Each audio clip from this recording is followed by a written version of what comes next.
Howdy all. Hope everyone's well.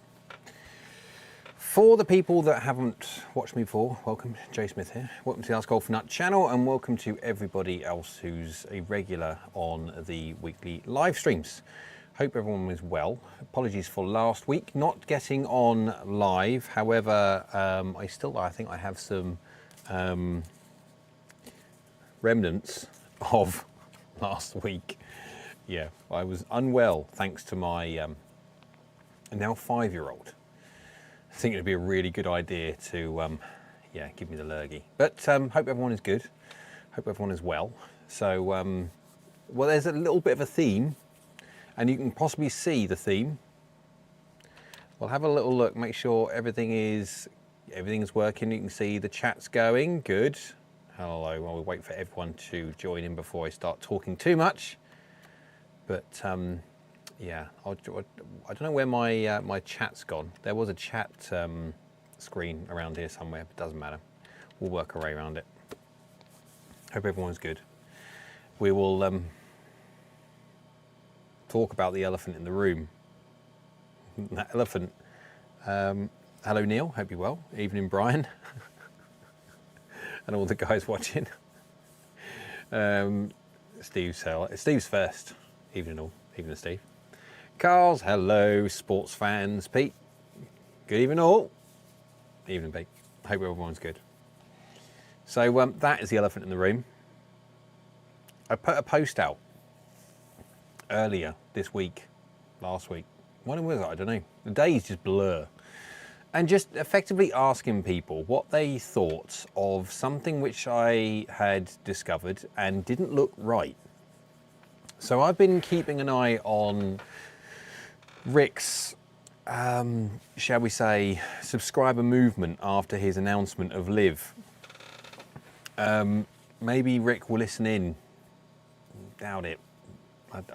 Yeah, I doubt it. I like your positivity though, Kev.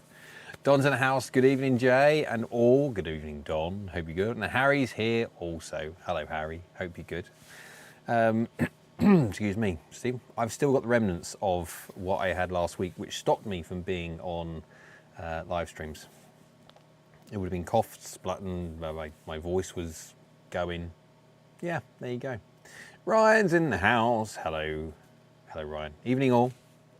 So, as you can see, I've got it up there. I've managed to find a way that I can just get it up there so you can see what I mean. Now, I've been tracking that. And there seems to be some very strange patterns of Rick's subscriber base getting less. And where I don't get it is in its frequency and the exact number that it's decrementing. It's going down by 1 every X amount of seconds. And it'll go, on a graph, it's like doing this, like a perfect set of steps. That is not organic. What I mean by organic is, okay, let's just imagine X amount of percentage of Rick's viewers, subscribers aren't very happy with the Live thing. Different people have got different views on the Live thing. I'm not going to necessarily get too much into detail with it unless people really want to go into it. But again, dropped another one. There you go. Someone time it. And what you'll normally get is you'll get a certain amount of people will watch his. If you look at his views are still going up quite quick as normal and still hopefully within reason as normal. And so you would normally get a certain amount of add, subtract, and what you'd end up, if there was an overall negative amount, whatever that number would be, you'd end up gaining 3, losing 5, gaining 7, losing 10, gain 3, lose 1, and then gain 5, lose 8. You kind of get that idea. So you get a fluctuating movement of the graph. The graph will still go down. But this is updating every second. And yes, the website is 99% of the time absolutely fine. Sometimes it has a little bit of a hiccup where it takes some time to catch up. Or it has a little kind of brain fart. But effectively, it's within reason. Very, very good, especially if you just watch it continuously. And it's just really strange how the number keeps on falling. And then suddenly, like I did about yesterday morning, can't remember, it suddenly went up by 3,330, like straight away, boink, and then continued slowly to fall again. And I don't know what's going on. From a YouTube channel's point of view, where I have obviously X amount of subscribers and I work really hard to try and gain as many as I possibly can do, and you see the organic movement of seeing X amount of subscribe per day. It's not a linear number. It can be 40 one day, 20 the next, 30 the next, 23, 34. You kind of get the idea. And it moves. It just, for some reason, Rick's is moving in the wrong direction. Absolutely get that. Obviously not everyone likes live and people will vote with their feet, absolutely. But I just found that rather weird, rather strange, and I cannot quantify and understand, and I can't reconcile how is something like that happening? I just don't get it. Right, so, well, Neil's has got an idea. Neil's idea is this. Well, if you purchased a batch that expires after X amount of time, there is probably just a job in the data center pulling those off. Oh, another one's gone. Start your stopwatch. Where can you buy these from? I just need X amount, so I can then just go to the likes of Titleist and say, look, I've got 150,000 subscribers. Will you send me something now? That kind of idea. Hello, Stefan. Hope you're well. I unregistered from his channel years ago. Just too much hype in his videos. Got boring after a while. Some people like what Rick does. Some people don't. Some Rick's reviews. Let's see if we go by. Let's just go by a different idea. Let's just sort of press this button before everything starts turning off. Come on. Thank you very much. Rick is entertainment, effectively. He's not, I wouldn't even say Rick's reviews from a club perspective is infotainment. It's not necessarily entertaining while it is insightful, or you don't really learn much, if any, anything watching Rick's reviews. However, he does have a place in the market. Obviously everyone does, on the basis that a lot of people watch him.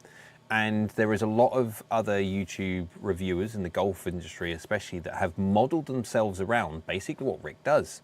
And it is proven to work. Why?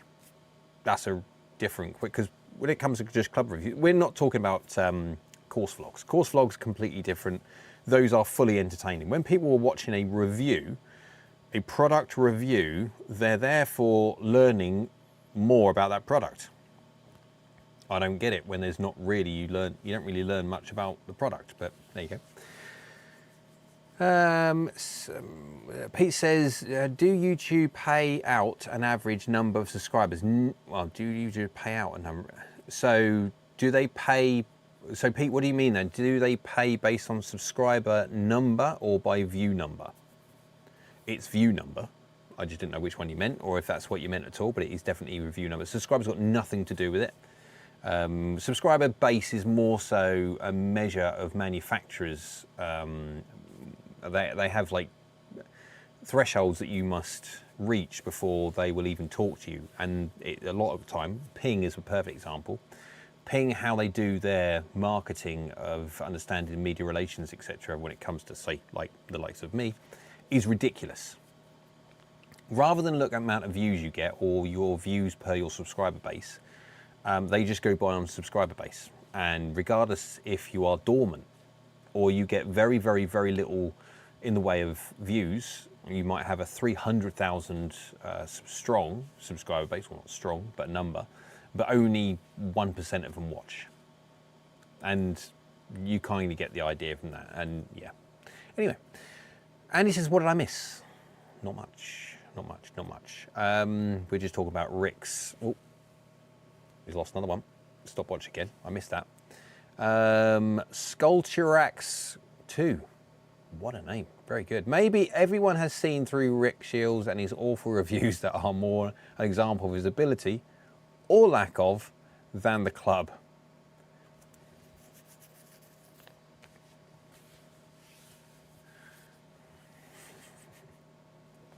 go for it. I will either confirm or deny, or either agree or disagree. I will sit on the fence on this one.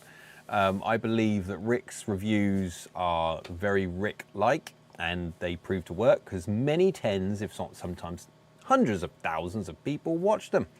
And so they must work. What information they give people, I suppose it depends on what his idea of the end result is of the video. Is it to inform people of what the golf club does, how well it works, and how forgiving it is, or whatever? It doesn't matter whatever the result is. Or if it's just a measure of gaining views. If it's a measure of gaining views, his videos do very, very well. When it comes to the information side of it, there are a lot of other channels out there which give much, much better, useful information for the golfer that's seriously considering testing that piece of equipment out. Right, I'll just have to make sure that I don't go, because I'm not using my thingy, so I'm going to have to use this, which you can see scrolls on the screen, which is quite frustrating, but I apologise for that. Stefanzo's reviews can only take you so long, as we all know the products are all pretty much the same. I think vlogs are much better long term. Yeah, so from an entertainment point of view, absolutely agree. However, Stefan, the one thing I'm learning more and more as we dive into more and more of the website-based idea, where we're gaining heat maps from golf clubs, and also the advanced data, and the thing that you can't quite see there, it's the advanced fitting tool, where we get all of the golf clubs on the list, all the irons on the list, and then you can put in your own delivery, and it will show you the flights. The bit you can't see there, because the chat is in the way, it shows you the flights, and it is quite cool. Excuse me, still remnants from last week, so I apologise if I'm croaky. But the more I do this, the more I realise just how different golf clubs are. They do things differently. They're not all the same, and so different golf clubs will suit different people depending on their miss profile. If they're very toey or very heely, or low on the face, whether they need the help getting the golf ball up in the air, where we're talking about the difference in spin rates. All the differences are fairly small, but you then add them all together and they can make a distinct difference. Right, so name withdrawn. Have you reviewed Cleveland CBX4 wedges? No, not yet. I haven't. I may have to reach out to Shricks in Cleveland. I'll be honest, the first things first is getting the ZXi irons in. And so, yeah, getting them here is most important. What we got? Nick says, will TaylorMade have a new mini driver this year? If so, any ideas of release date? No, I don't know of any. However, I know TaylorMade will want to stay ahead of the curve, not reacting to it. They have got their own mini driver out, of course they have. However, there's going to be a certain amount of things being outshone, etc. So I would not be surprised if there's a dip in TaylorMade's burner sales, whether they will pull forward a potential release. Wouldn't be the first time. Paul, hello Paul. Don't mind Rick. He's a better golfer than I'll ever be, but I must admit he's a bit cringy when interacting with the pros. Yeah, different people have different, well, yeah, I must admit, he's lost a few more. I haven't seen it, but he's lost a few more. I must admit, I don't really watch Rick a lot. I don't really watch much, if anything. I'm too busy necessarily to watch, but it is, everyone's opinion is interesting. It's going more progressively negative as time goes on. Stefan says, well said. And he says, if I can predict what his sub number will be this time tomorrow morning, do I win something? Star. You win a star. On the thumbs up. You'll possibly win a way that I can get the unicorn shaft out to you. Ryan said, did anyone see Rick land in the bunker and then his next shot was magically in the fairway? I did see some TikTok thing or Instagram, or I can't remember what it was. There was some TikTok thing anyway, basically saying it was a night, was it night golf or somewhere? It was a live thing, I don't know. Anyway, there was some conjecture whether the ball actually finished in the bunker or not. It was TikTok. And so some people were saying that, yeah, what we just watched there was the ball actually not going to the bunker. Some people said it was clearly went in the bunker. And so with all these things, it was zoomed in and very, very grainy. It wouldn't be the first time that the magic of editing has created a different result. Stefan says, same as his coaching abilities, they were mostly regurgitated 1950s myths.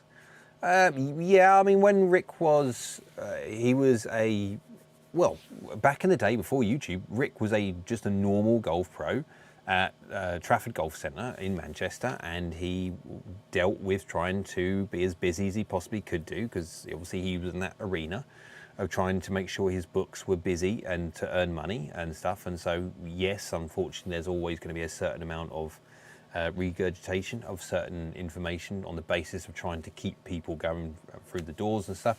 As he become obviously more mainstream in YouTube, initially it was the fact that he could just charge more. Lost another one. Charge more. You can see how it's going down. It's not going up, up, up, down, down, down, up, up, up, down, down, down, down. It's just going dup, dup, dup. And so, yeah, at one point he was able to just charge more, and then more and more people come from different parts of the world or different things like that. I can understand, because that's what I had when I was coaching and custom fitting full time, and it was a case, one of those things that you just, yeah. But then obviously he's doing his YouTube thing and has been doing his YouTube thing for such a long time. He hasn't got to worry about coaching anymore or anything else like that. So a lot of people do regurgitate the same old stuff. Right, where are we? And he's doing a Discord in the bit there. That's a little click on that link there if you want to be invited to Discord. Discord's brilliant, by the way. It enables me to interact with you guys so much easier. If you are not already on Discord, it's a great way of getting involved, because YouTube's brilliant and its way of just obviously videos and stuff like that, but it's terrible at interaction. There is lots and lots of channels on the Discord server which allows you to basically just chat with loads and loads of people. I'm in there as well. Lots of information as well, and everyone will help out as best as we possibly can do. Here's me clicking on buttons I shouldn't do. I'll bring it back again. There we go. Adrian's in the house. Evening, guys. Evening, Adrian. Hope you're well. And he's very much so. Look, there you go. HTTPS AskGolfNut.com. That's what that is there. Anyone who's a bit nerdy, who wants to know how their golf clubs may or may not perform for the ones that they're going to be testing and stuff like that, then obviously there you go. Alex is in the house. Did I already miss all the fun? No, there's so much fun still to be had. Don't feel bad, as Stefan says. But your reviews are an exception as you actually test the products. To not destruction. No, not destruction. I was going to say destruction. No, it's definitely not to destruction. However, I would struggle to think of anyone that, lost another one, that would in any way get anywhere close to the level of information that this channel provides from a review. Like, far exceeds anything that Cool Clubs have got some interesting stuff. The problem with Cool Clubs is their data is just not transparent at all. And sometimes when it's not transparent and it cannot be worked in a certain way, it then shows, hang on a minute, that doesn't make sense, that doesn't even add up, and yeah. And he says the only place for precise club data and insights, AskGolfNut.com. Stefan says very cool. Agreed. I just can't stand the TM of his world with the distance focus marketing. Well, yeah. Well, at the moment, I must admit, I'm doing. What am I doing? What have I got? What have I got? Where is it? Can't see. There it is. So, I'm doing that one at the moment. Yep, GT2. Oh, no, that's a shaft. That's not what I meant. I'm also doing that one at the moment. That is blooming brilliant, by the way. QI35LS, that is my favourite. I'll be doing the other ones later on. I just wanted to get my favourite one out of the way, because obviously that is the one that's going to give me the most long doggest numbers. And of course, I've got that one as well. It's GT2, GT3. That is an interesting golf club, GT3. Yeah, I won't go any more just say that's an interesting golf club. And also just done 2 lots of filming today. One for those, the Callaway Elite X, and then also the standard Elite as well. So that's what I've been doing. There's the Elite standard one. Been busy, and I've got more and more to come. So where do I go? Where do we go? What do we go to do? Half in the bag golfer. RS always comes off as smarmy. Well, yeah, well, I'll add that to the list of potential negatives, shall we? We had smarmy down. Tan Man watched a few Mike Adam videos recently. What do you think of the idea of tailoring swing based on body movements and how your body posts? How your body posts? How your body moves, I'm guessing. Well, I based my coaching on exactly that. I didn't go by the book. Can't stand the book. You've got to teach the individual and not teach them to swing like a book. Harry says RS has come a long way from starting a YouTube channel with Finchy and Matt as an extra from working as a pro. He has. Yeah, you've definitely come a long way. And he says fitting has a lot more to do with acceleration than static measurements. Fitting is dynamic. Completely, absolutely agree. Kev says, on your RS sub count query, stupid question, can't you query that at the YT Tech Support Center, or is there a privacy clause about disclosure? Well, lost another one. Yes, there's probably going to be absolutely a privacy clause, etc. But if anyone has ever attempted to speak to YouTube Tech Support Center, you'll understand. YouTube are the most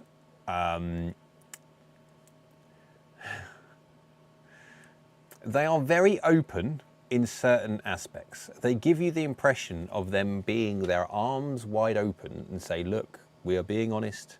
Here's here's the analytics you want, everything that you can ever dream of. They baffle you with so much analytics, it's hilarious. However, actually don't give you any information, or at least the information which would be really very, very handy, they don't give you. And there's no way of finding that out, and it's just a joke. How they do stuff, they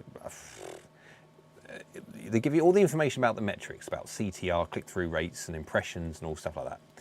But when you see a pattern of saying, okay, if you get this, then this, generally speaking, this results in that, but that pattern then miraculously just doesn't then work for another video, even though one thing's an exact same situation and you're expecting it, but it doesn't do, but there's no analytics to say why.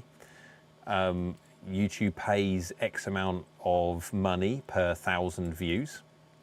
However, that number can fluctuate, change for whatever reason, and you never actually know how much you're going to get paid per 1,000 views. And so, again, YouTube just comes up with a number. Where did that number come from? So that number could be whatever. And so it's just ridiculous. There you go, that's YouTube. Bogey's Backyard Golf.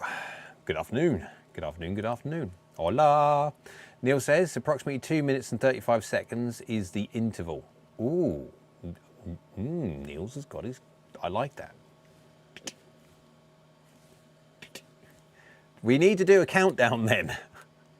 Can I do a 2 minute? Oh no, this is gonna be daft. I can't be doing this. Can I? 2 minute, excuse me, 35-second timer. Croaky croak. Move to a new window. Make the window smaller. Oh. Go away, Google. I don't want in any way to help anything. No. Right. So I've now got this. I don't know what I'm doing here now. This is probably the most daft idea ever. And let's see if I can get this.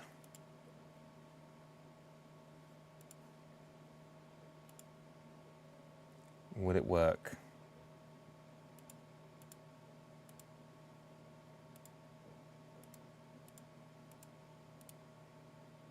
I don't think it will. Why are you not working? That's not very nice. I'll tell you what I could just do.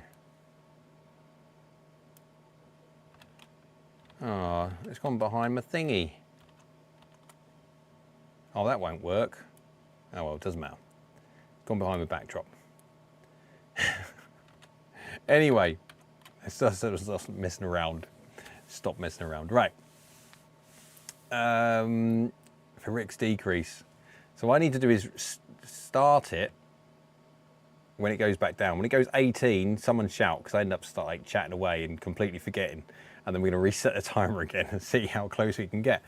Right, so Alex says, at Bogey's Backyard Golf, thanks for game class setup, video, config video, very helpful. I haven't got a clue what that's about. They chat between themselves. That's what I like about them. Ryan says, Elite Performance Golf Studio channel does some okay stuff, not as polished as AGN.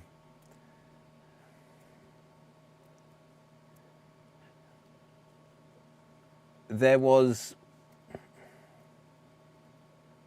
I'm not going to get in. I'm not going to get into that. I'm not going to get drawn into that. Their channel has changed over time and has added some additional certain testing involved. I'm not going to get involved in it. I won't. I'll stay out of it. I'll continue to do my stuff, and I'll continue to do my stuff is in the most in depth and the best way possible, and good luck anyone copying that. Right, ready? So I need that's run out, but I need to then. I hope this one's still going. I don't want to mess anything else up by having too many things going on. Remind me about the 9 as soon as the 9 turns into an 8. We don't talk about YouTube analytics. We could do a countdown if you weren't already 5 minutes late on chat and he's lost 2 subs before you've even read this. This is true. Dano Dog, hello, and thank you for the 70-mile-an-hour test, and it helped me with my new purchase. Oh, good. What did you get? Let us know what you got. Glenn says, horses for courses. You all bring good content. I enjoy sometimes social golf, but I know a lot of people won't. It's true. If you look at this, so like even my consumption of anything on YouTube, it's basically one of 2 things. It is effectively just entertainment that you can have on in the background, or something you need to watch, or it's informative.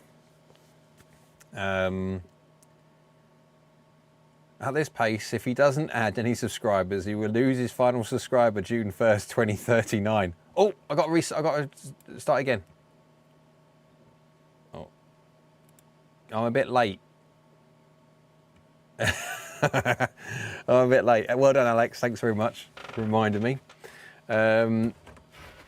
Merry Christmas to me, Tacoma 201s. Thanks again. Wow, nice golf clubs.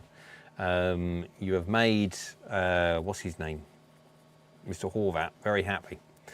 Sheila says, hello Sheila, hope you're well. For me, the biggest issue with RS is that it has become an entertainment show, or where the main star isn't happy doing more average things anymore, unless it's a world-class member-only course. Yes, I mean, we keep going back to the Titleist video. We keep going on, we go back to the Titleist video. And yeah, not good.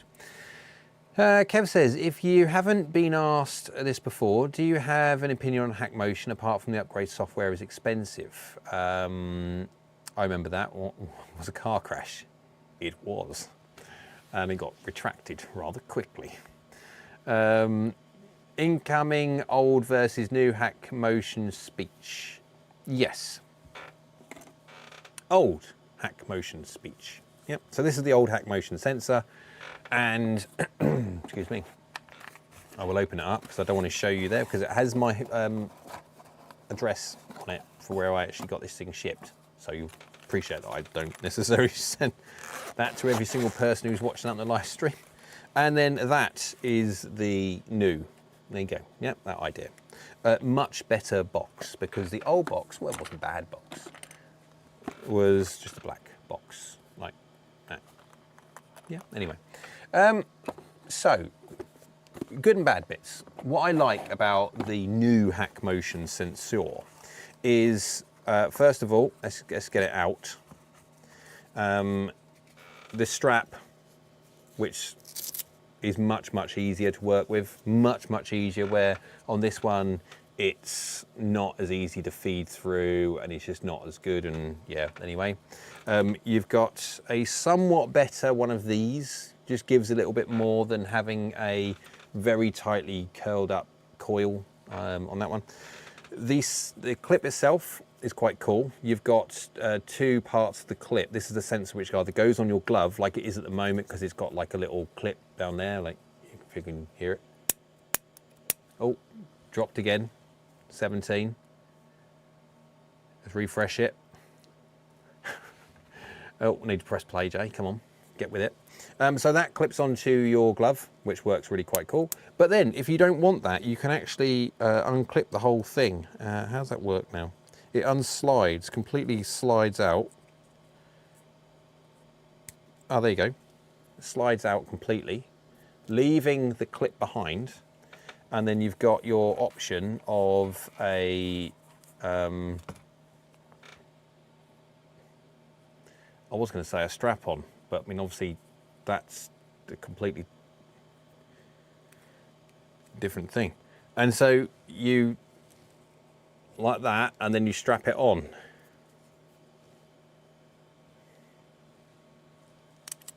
Yeah, so that's how that works anyway. So we won't go any more into that through its family show. And yeah, how does this go back on again now? Oh, for the love of... yeah, it goes backwards. Does it go backwards? I think, something like that. And clips on. Yeah, there you go. Got it back on. Happy days. But, so this works really well. You've got three different modes as such. You've got three different versions. You've got something like Core, Pro's at the other one, then Plus, Core Plus Pro, something like that. Anyway, and it gives you different functionality depending on what level you want. Now, most people are going to be wanting the wrist like that kind of motion, the extension and flexion side, and you get that in the lowest one. If anyone does want one of these, they can go on hackmotion.com/AskGolfNut or something. If you go into my video, any one of my recent videos, doesn't matter, and then go into the description, I've got my HackMotion code in there anyway, so if you could, if you did want to go, it just sort of, yeah, doesn't matter anyway. And then you pop that on, do your bits and pieces, it works really well. Now, there is one issue that I have with this, and HackMotion are very, shall we say, keen to promote how much better this is over the old one. Now, the new one is 8 times more sensitive than this one. What I mean by sensitive, I don't actually mean it's more sensitive. It measures 8 times faster. So let's just say that one, the old one's 100 hertz, 100 times per second. This one measures at 800 hertz. Yeah, this is actually quite good. Niels, you're right. I'm going to get down a little bit. So can I go 25? Excuse me. There we go. So the problem you've got is 800 hertz is absolutely fine when you're talking about wrist angles like this, when you're talking about wrist angles like that, ulnar and radial deviation, so handle high, handle low, and then you've got obviously flexion and extension when it comes to your wrist angles, which is to do with loft and everything else like that. When you're talking about rotation, when you're talking about pronation, supination of your wrist, totally not a pragmatic drop at all, totally natural. The problem is, as you rotate, if you imagine your wrists are moving round, your whole forearm is rotating throughout the swing at different speeds. And there's been some work on the heat maps going forward for potentially something like heat map 2.0. Whether we actually do it or not is a bit daft, I'm not quite sure. It's just how far down the rabbit hole do you want to go, whether we actually take into account The fact that because a face is releasing, the toe's moving faster than the heel, and so then you'll get added efficiency from the toe because it's going faster. There is a way, when you understand what degrees per second rotation that golf club is moving and how much faster that face is moving, that toe's moving to the heel, that you can then take that into account, which you can do that because obviously quad measures closure rate. It's just if we really need to do it or not. But this is how much in depth you can actually go with the heat maps. This measures at 800 hertz, 800 times a second. Well, commonly you're swinging at 2,500 times degrees per second. Well, that's like 3 times faster. For every 3 degrees your hand moves, this registers like once.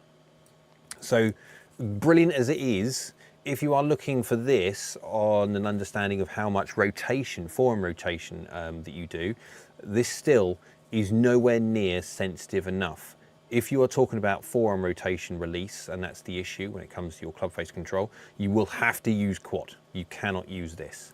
Everything else though, every other wrist angle, this thing is amazing. And I would say, honestly, you're looking at 10% of golfers having an issue where this thing can't work. So I'll leave it up to you to work out. I'll just put I'll sort the mess out tomorrow. Laurent de la Hoya. Yep, not very good at names.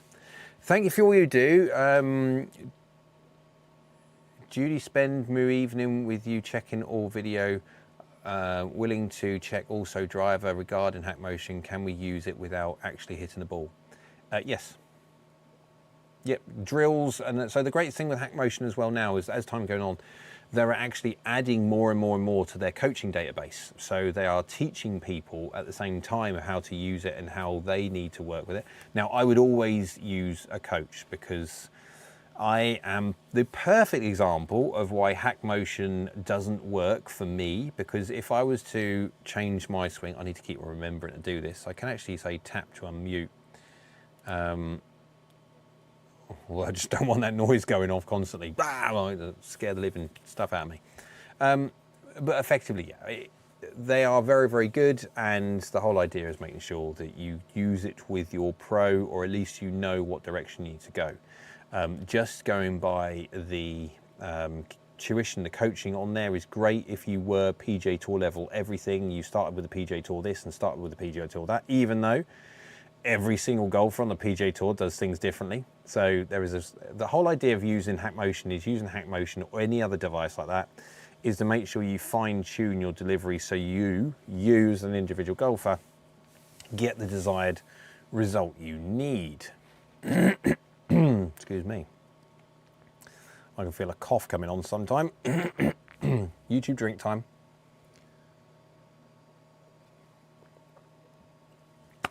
God dear. What do you think about Sportsbox AI? Potentially very, very good. I like it. I think it's early days. It's early days. I wish I understood it. Yeah, I bet you do. We're talking, well, it's still, excuse me. Apologies, but I need a cough. Still getting over my cold. Ryan says, ping WebFit tool with some basic swing metrics. Was recommending hybrids in 5-6 iron, but I've seen on an OEM not suggesting 5. Okay, right. I hate anything static fit. Everything has to be dynamic fit. I do not agree with any form of, you can press the button. There you go. Just notice one more. The whole idea of a static fit, yeah, is to, like, if you were going to make a decision based on anything, static fits are where they measure your wrist to floors and all this lot. Is you have to have swing parameters. If there is no swing parameters in there, then, I mean, it's just a finger in the wind. It is like, well, and I disagree. Like the whole idea of what lie angle you should have. It's a static fit does not work for ordering golf clubs unless you have specific information about your swing in there. Now, the thing is with, say, dynamic lie is a perfect example. Just because you have a wrist to floor measurement of this and you have whatever you want to think about. The problem is everyone stands differently, everyone swings differently, and then that in no way is indicative at all of what lie angle you require. You could be perfectly zero, this, that, everything else out, but swing a certain way and completely and utterly corrupt any form of measurement that you've done in the static fit. You need your own swing parameters. Right, so Alex says flexion extension, how does it compare to something like the Pro Center? I haven't actually used the Pro Center, to be honest, I haven't. So I would not be able to give you an opinion based on something which I haven't physically used myself. I've seen it, but I haven't actually used it, so I can't say. Don says, Jay, I play JPX 93 high launch and my 6-iron descent angle is 40 to 41 degrees with my angle attack. Would a JPX 95 fly high give me a better descent angle? Both have a loft of 28 degrees. Possibly, but you'll have to be aware though, Don, that depending on how you deliver, again, the 28 degree lofted fly high could very well add more loft at impact. And so you could actually hit it higher, absolutely, but you might then not hit it as far. Now you might actually hit it because it is slightly longer, and you might hit it the same distance. You have to test it. I would, as a blanket, I would say yes, but yeah, one thing I will say though, the fly high, all right. I'm waiting for the 3. I'm waiting for the 3. Is it going to go down anytime soon, guys? Niels is right. What's going on there? That's ridiculous. That's like clockwork. Hang on. I'll set it going again. And I'll scare myself silly in 2 minutes and 22 seconds. But, wowzers, there we go. So I would say the JPX Fly High, though, is ridiculously good when it comes to its forgiveness. That beats the HL, like ridiculously good.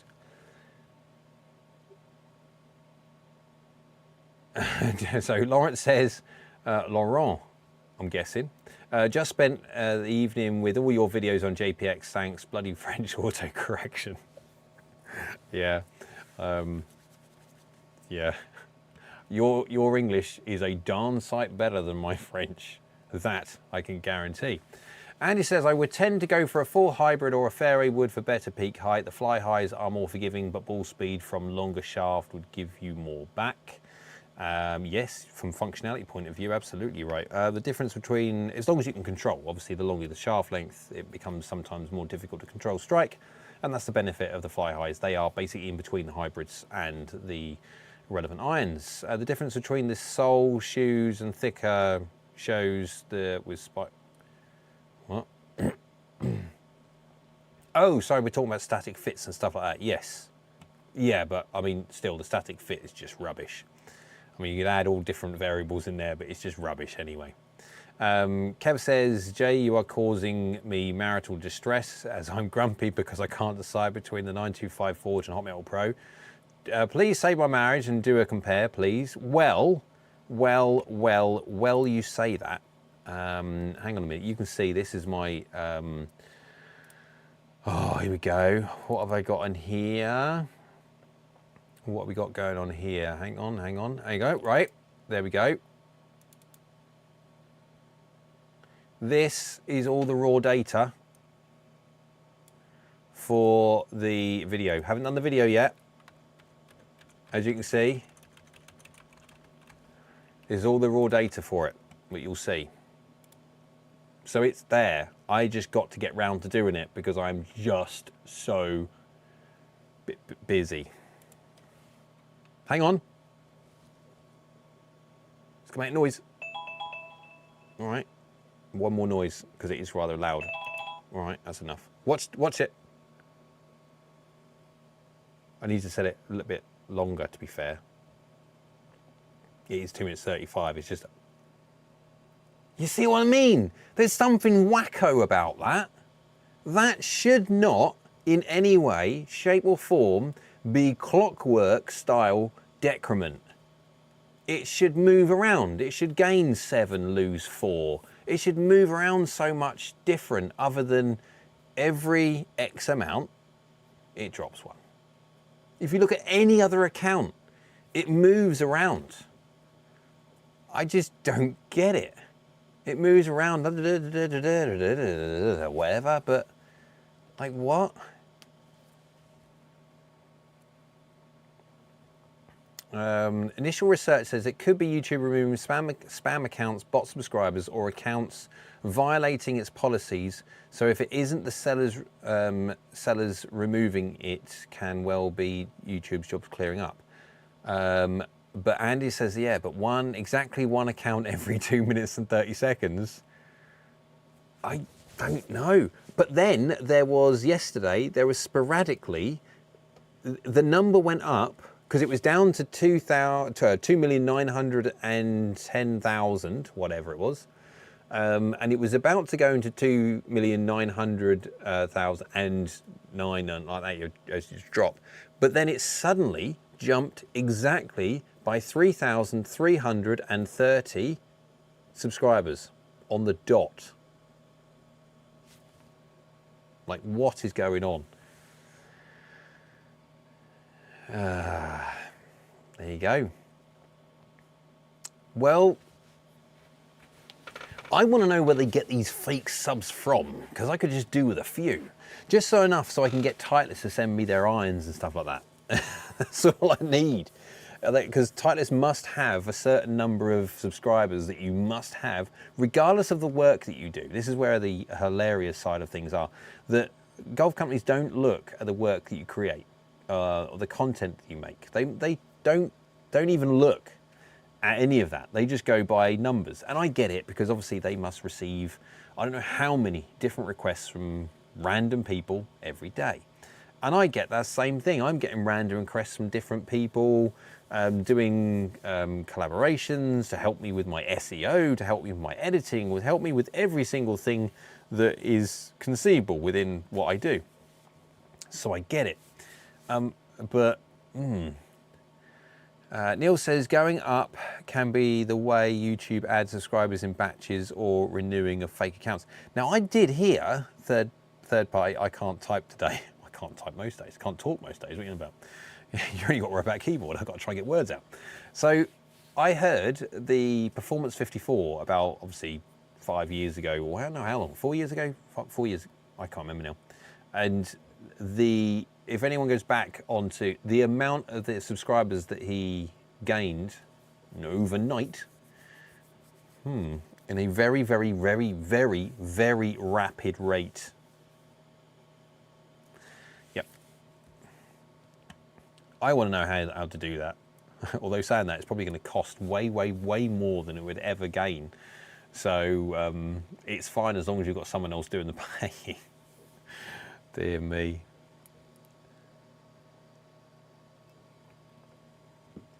But there you go. You can see what I mean. It's just weird how it's constantly going down. Every 2 minutes and 30 odd seconds, it goes down again. Not up by 3, down by 5, or anything else like that. Anything that you would see in an organic walking away process, you'd get a mass exodus. You wouldn't get a consistent, it just doesn't make sense.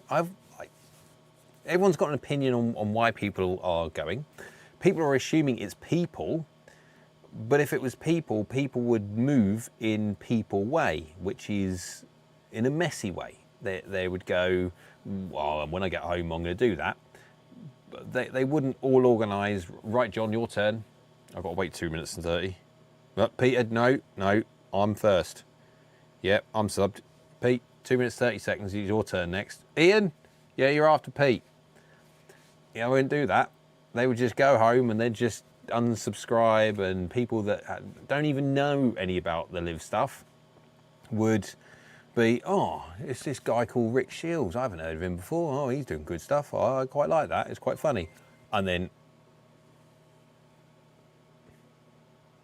hang on. That's a bit weird. That was it. So Mason Perry just subscribed. Hello, Mason Perry. Thank you very much. Although we have a long time Perry Mason. I know, YouTube is a funny place. He's Perry's alter ego. Yes. But there you go. I don't know what's going on. If anyone, oh, thank you.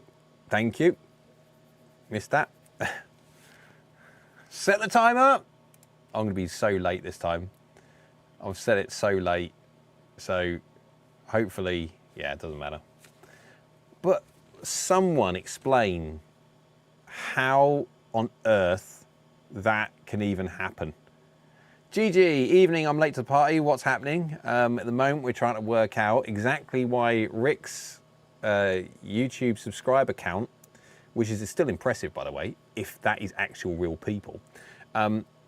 We've got a countdown here, 153, 52. I could be a little bit out because I was a little bit lax in doing the reset button. But we're saying that that is going to decrement by 1 again to 109 in exactly 1 minute and 30 odd seconds, because I was a bit lax in pressing the button. But that's what's happening. We're having a little bit of a giggle fact and trying to find out and even understand how on earth that's even possible. That he's been losing, I mean, where is it? Where is it? Oh, no. What am I looking for here? Like, give you an idea, right? This is before the 3,330 subs were added on. Yep. And if I could zoom in on that, of which I can't, that red line is made up of tiny, tiny, tiny little steps. Very much so that you've seen in the way that Rick Shiels' count has been reducing by 1 every 2 minutes and 30. Exactly the same thing. Everything, so that red line that you see there is made up of those tiny, tiny little steps. It is perfectly linear and is just weird. How on earth can that happen? How can it be even that quick? 28 seconds to go. And I was really bad on setting that at the same time as this, so hopefully I'm fairly close. 20 seconds to go before it goes down to 109, and for the weirdest, oh, no, I was a bit late. There you go. I'll start it again. I'll reset it. It should be 2 minutes 35, I think. So I'll wait a little while before I restart it again. Give or take something like that. That's close enough. We'll do it again. 109. Where's the old chat gone? There we go. How many has he lost? So he's lost around about 20,000 or so, but which is obviously 2.9 million. Yeah. It's the way he's losing them, which is weird. He's losing them in a frequency of which I don't even understand it's possible. He's losing 1, not 50, not 100,000, or like with a mass exodus of We Hate Live. We're losing 1 every 2 minutes and 30 seconds. Please, someone explain that. Not on earth, what an algorithm. Yeah, I wouldn't mind the algorithm go the other way for me. That'd be quite nice. Well, actually, probably a bit more than that, but you kind of get the idea. Adam says, I can't sign up for my insurance app, so I can't pretend I know anything about this. What driver should I play this year? That's a very funny thing. At the moment, what would I play? I'm really, so I play the ST230 Max. I think everyone knows that one anyway. I just unsubscribed, didn't kick through in the count. That's interesting. Very interesting. I'm wondering if this is even anything to do with anything. Now, this information here comes straight from YouTube API. Anyway, indicates that organic sub unsub is batch orientated, so these are maybe the way they have been implemented removal, so that is evened out. Yeah, but I mean, can you like yeah, I know batch orientated, but I mean, how many? But even so, even if it was batch orientated, you'd still be a certain amount that goes up and down. You'd still look. Welcome. Yeah, I don't know what it is. I give up. I just think, oh, hang on, it's going to go off. All right. That's really loud. Hang on, we're waiting for it. I didn't know I set it on time. See what I mean? It's ridiculous. It's like clockwork.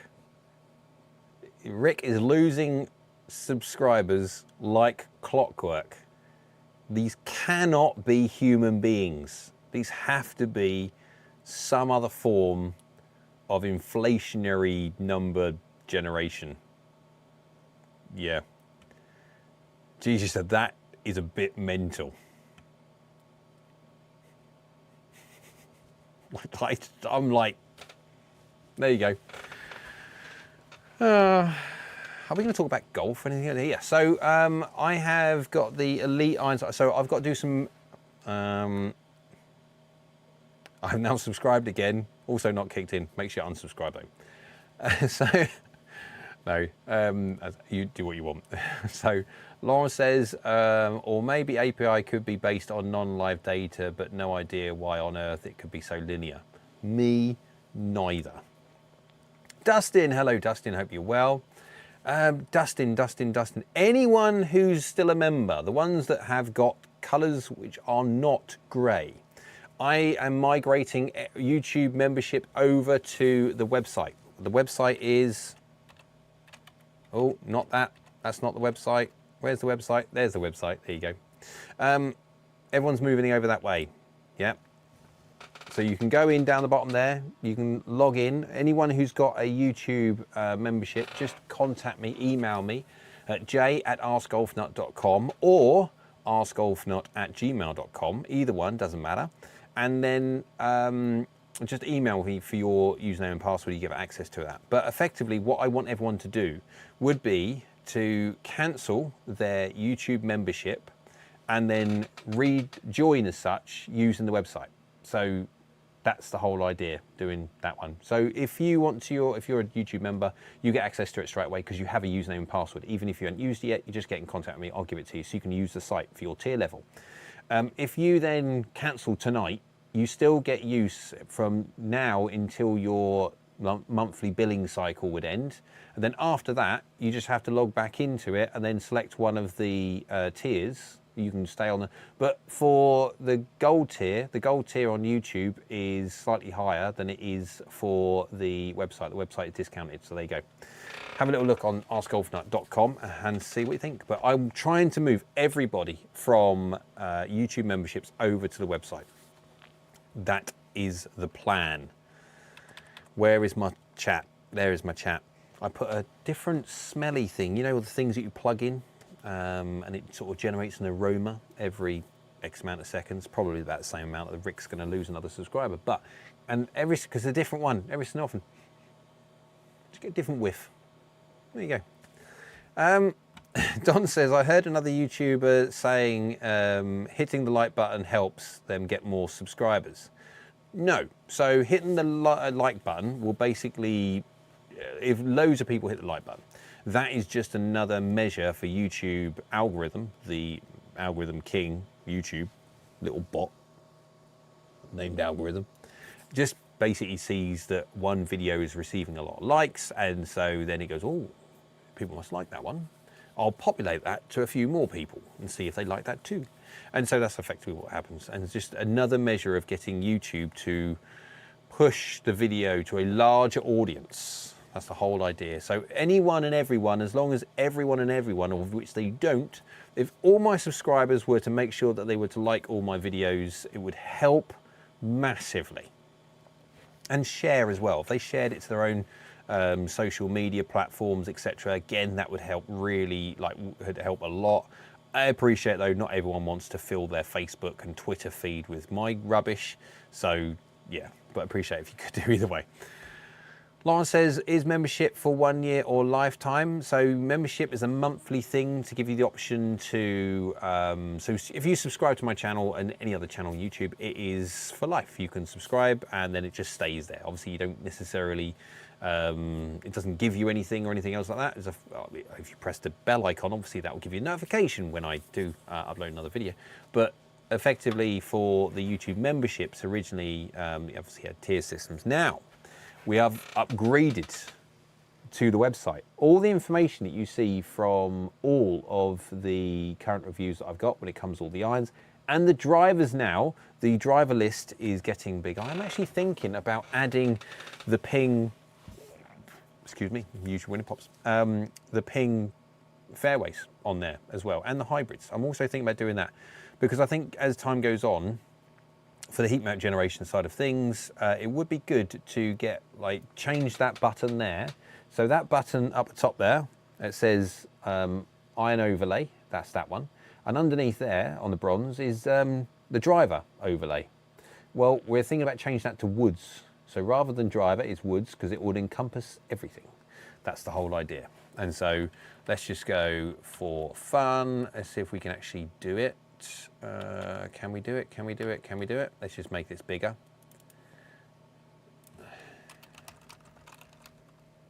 Oh, I can't spell my own website. There we go. So there's the live version of the website. I will log in here. There you go. So your normal iron overlay that you see, let's just pick any one. Let's just pick on the Callaway, no, the Cali 01T. There we go, against, anything. Dark Speed, Cobra Dark Speed. There you go. Green is good. Yellow is fine. Orange is so-so. Red is, There you go. It shows you how forgiving one golf club is compared to the other. So if you are a perpetual low striker, absolutely don't get the Cali 01Ts. They don't do very well at all. However, if you were to compare low strikes on a dark speed, compared that to obviously a 01T, it's like poles apart. Massive difference. That's the whole idea. People will have, excuse me, it's great still. There'll be a difference. So if you move it to something like an AI Smoke, you can see it moves slightly, not a lot. i300, there you go. You see how much more helpful it is radiating out towards the toe.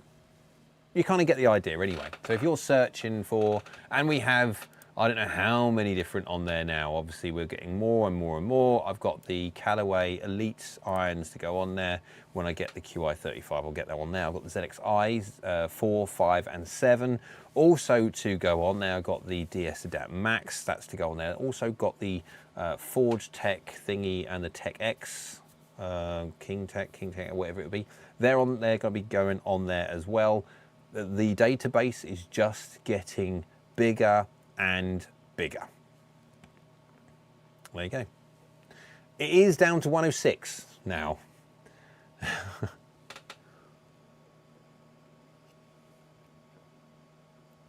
Dustin says, Andy, yes, I use the website all the time. Dustin already uses his account. I've seen him in the logs. Cool. Dustin, are we going to get you moving on to the website only, though? Cancel YouTube memberships and move you over to the website. It helps out greatly. YouTube takes an almighty chunk, like half, within reason, of everybody's memberships. YouTube takes half. There we go, cool. And then so Dustin, what happens is, in about if you check when your monthly subscription kind of, the date ending, whatever they call it, work out when that is, and then literally the day after, go back into the website, log in, then you'll have access to, on your My Account button, you'll have your access to whatever tier you want, click on that and then job done. Go through PayPal, everyone's a winner.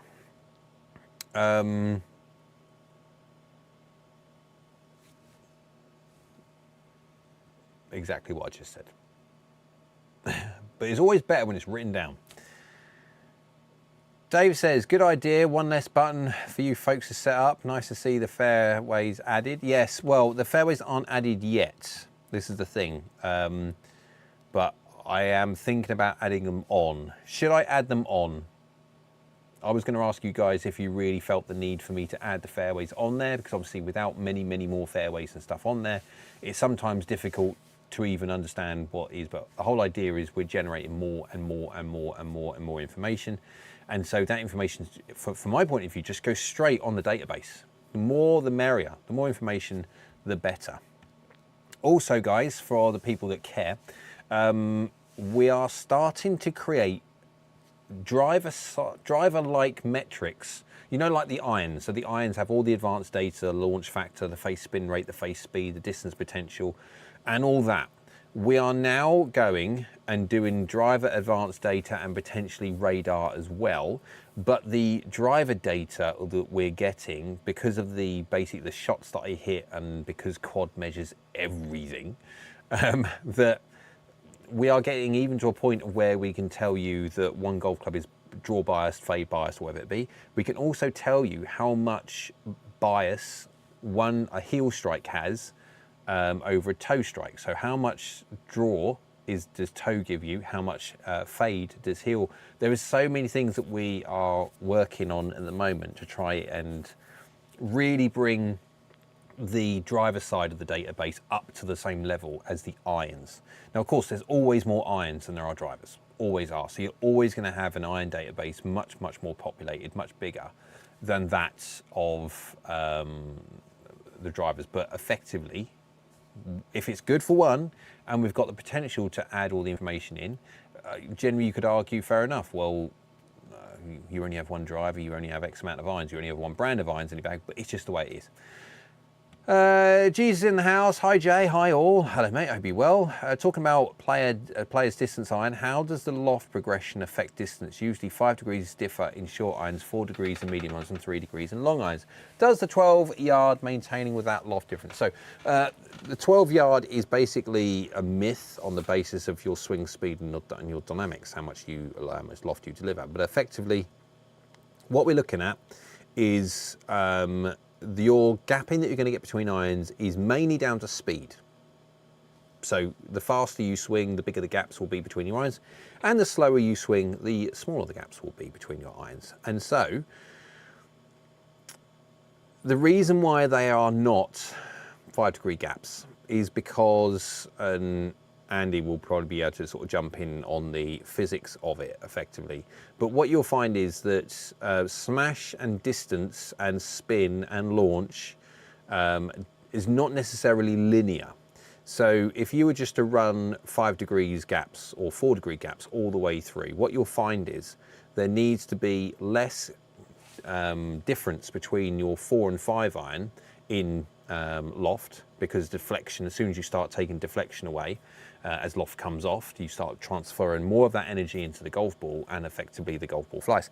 If you still had your 5 yard or 5 degree gaps in your 4 and 5 iron, if you had the speed, this is the key, because obviously there's a certain point diminishing returns, that if you don't swing fast enough, having lower loft, having a 4 iron rather than a 5 iron, doesn't mean the 4 iron is going to go any further. It can actually carry less, but run out further. And obviously a run out, bounce, and roll is uncontrollable distance, uncontrollable understanding of what's going to happen when it hits the ground. So effectively what you'll see is the reason why there is a 5, 4 and 3, generally speaking, is because of trying to keep the distance gaps the same as deflection gets less or transfer of energy increases. And so you just, you need to have those. There's a specific reason why that, and it's obviously to try and keep the distance gaps.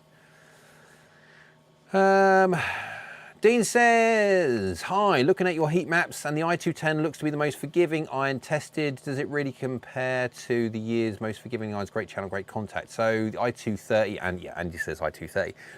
It is i230 is a really, very, very, very good iron. Is it the most forgiving iron? Not quite, but it's very, very good.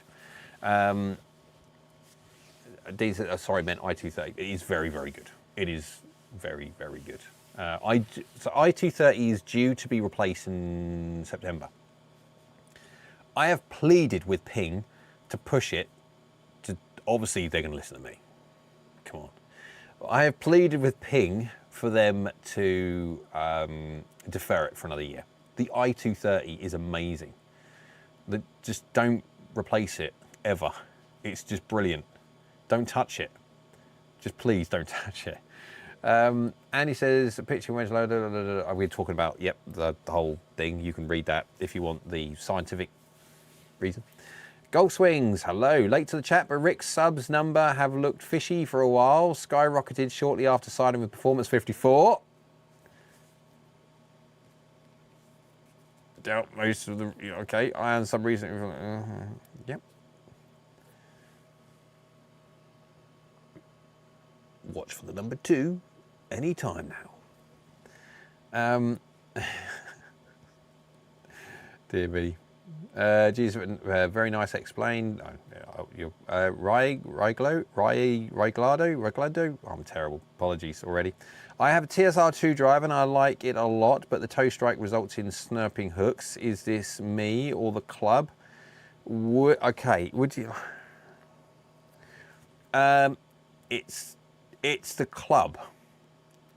Right, okay. We didn't have enough data, I don't think, on TSR2, because I did TSR2. I don't think we got enough data to actually create heat maps or anything else like that, which is a shame. But I am grabbing the information from GT2, and there isn't a huge change really between TSR and GT. I mean, it's a movement, it's a progression, but I'm finding some interesting things, especially with GT3. GT3, there's the 2. GT3 is a really, really sensitive girl, like really. So when I was hitting it, I don't want to obviously give it because I've still got to do the video, but when I was hitting it, I was on my normal speed, not my slower speed, but when I was my normal speed, I was gravitating low in the face, not by a massive amount, like 5, 6, 4 mil low, and it was spinning slightly more, and it was launching slightly less.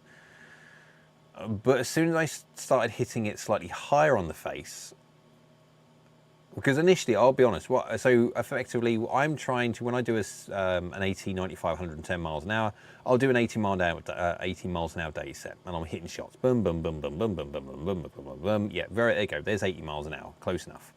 Then, right, let's go for 95 miles an hour. Okay, we got 95 miles an hour. Okay, what were my swing dynamics on the 80? And I've got to basically match those as best as a human can. I'm not perfect, but as best as I can. And I'll get the 95 mile an hour swing, and then I'll start swinging, and I'll try, oh, no, I need to swing a bit faster because I'm swinging a bit slow. Okay, that's why you'll get slight movements around. That's what, anyway. But effectively, I'm trying to match everything as best I can do at different swing speeds. But when I got to 110 miles an hour, I really didn't want to hit that golf ball slightly higher in the face, because when I did, holy sugar plums, that thing disappeared left. Like, left. Wow, left. It was hilarious. It is very sensitive. Good driver, like good driver, like good driver. I don't want to get in the way of sort of messing around with anything, but 110 miles an hour, 1.46 efficiency, 2 mil high, 6 mil toe, not hitting it high in the face by much. This I'll show you. Path is 0.9 from the inside, face is 0.2, open. Open. That is tilt axis draw. Yep. Launching at 16 degrees, spinning at 1900, 294 yards of carry from 110 miles an hour swing. This thing is blooming long, like proper flexies long, however, very sensitive. Even Titleist themselves say that effectively the GT3 is for someone with a very good understanding of where to hit it. Yeah. Jesus says, would be interesting to see a vid about how this applies with your swing, 3 swing speeds, a full set of irons. What was the, about what? Sorry. I've forgotten what I was talking about earlier on, so I can't answer that one. Andy, so spin is linear with swing speeds. Okay, we're talking about more, is it more about, Yep, and we'll talk about sciencey stuff. David says, on the gold membership, do you go into the roll and bulge on these drivers with the tendencies of being correct? Example, are the ping drivers on how one overcorrect and one undercorrect? Right, Dave. Yeah, now, so this is the interesting thing. We have this data. At the moment, we are just working out the best way to display it, because that kind of stuff is very dry. It is incredibly important, because I feel it would be really handy for golfers to know how good, or what the tendencies of a golf club is when you hit it from a certain location, let's say toe, on how much everything like for like adjusted, everything 0-0 adjusted, swing path, face to path, all that adjusted. How much will that golf ball want to turn? Will it want to turn back to target, or will it want to over gear or under gear? So if you have a golfer that has a propensity to hit it left with a toe shot, they absolutely will want to know about a driver that doesn't gear as much from a toe shot. And so there he is, will be pricking up thinking, oh, I want to be testing that, against another driver that has a more propensity to want to turn off a toe shot. Absolutely, they're not going to be wanting to touch that. So it's got some really, really interesting potential things coming out very, very soon. It's all going to be that kind of level is all gold level stuff. I mean, that is top tier. I'm not going to swear, but you kind of get the impression on that one. That is, yeah, very, very, very, very good information, that one. Geez, so talking about gapping a full set of irons.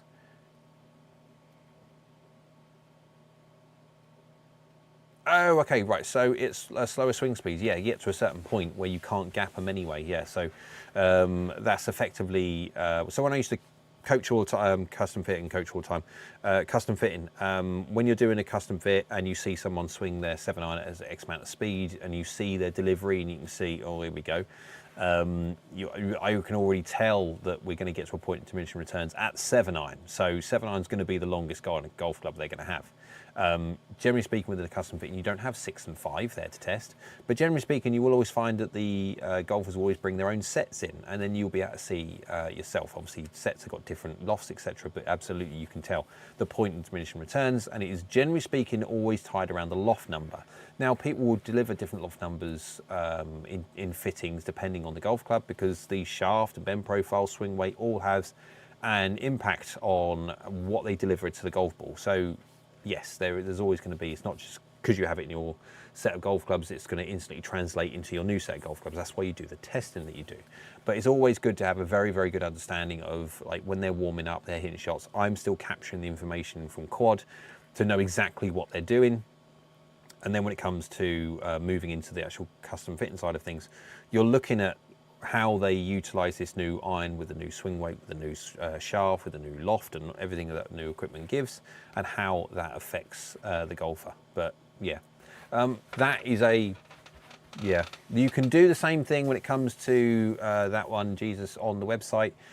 The self-fit tool, I want to call it slightly something different. We might have to rename that. But effectively, the self-fit tool basically does exactly what you put your swing information, your swing speed, your angle of attack, and your D-loft, and effectively with all the different irons on the list, and you just pick the 7-iron or whatever, you can actually physically see your flights, and you'll also see all the flights, the potential flights that you can, with all the other irons on there, the 4, 5, 6, 7, 8, 9 pitching wedge as well. That's the amazing thing to do with the website. It is really very, very good. AA, hello AA. For someone who has the JPX 923 Forge, is it worth upgrading to the 925 Forge? Well, you'll be glad to know that, where do I have? I have the data here. That is the 923 Forged against the 925 Forged video. Coming soon. So there you go. It's there. It will be coming. 91, 93 was a minor upgrade. 93 to 95 was a fairly massive forgiveness upgrade. It was, yes. But other forgiveness, the rest of the data was about the same. Andy's self-fit tool, yes, exactly. Andy's just saying exactly the same that I just said there on the website. CT Golf shafts, I'm looking at upgrading my shafts and woods, looking at Tour AD shafts. Have you used them before? Are they worth the price? Well, you'll be happy to know that very, very soon when the Cobra DS Adapt drivers come, the unicorn will be arriving. There was a, oh, sorry, 099. Jim Smith says, go back and look at how Rick's subscriber count exploded right after he sold half his channel's Performance 54.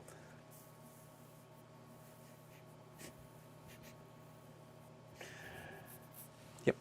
AskGolfNut examples in Discord chat. There you go.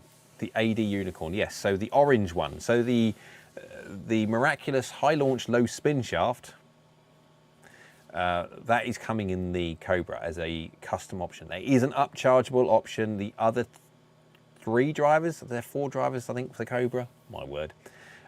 They are coming in their stock options, so normal stock shafts in stiff. But I have got the Tour ADI, Tour ADDI.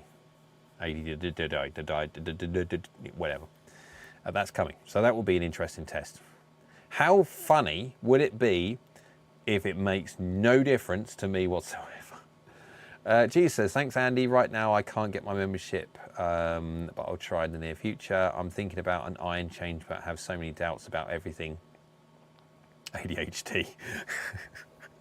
AD, yeah. G says, very worried about a very big gap between pitching wedge of 42 and my gap wedge 50. You should. That's massive. Wow. Yep. That's a lot.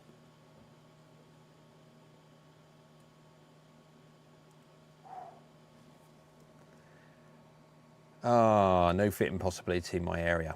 That's, yeah, that's no fun. Apologies for that, unfortunately, as this, well, there's nothing I can do about it. But yeah, that's the issue that a lot of people are finding, that they would love to be able to get fitted, but in their area, yeah, not possible. That's a minimum of a 20-yard gap. It is, depending on speed, that could be monstrous. That's 8 degrees. That is the difference between my 46-degree pitching wedge and my 54-degree sand wedge, and that is approximately 22 yards.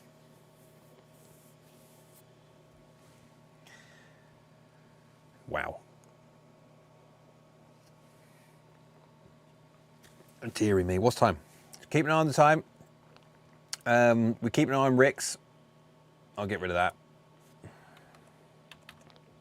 Where's the website?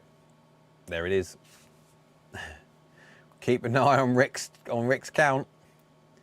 It's going to go down again by, what I should have done, I should have added, I don't know if I can actually do that. What I need to do is I need to add a, let's see if I can do it for fun. Before I finish, let's see if we can do this for fun, shall we? Open that in a new tab.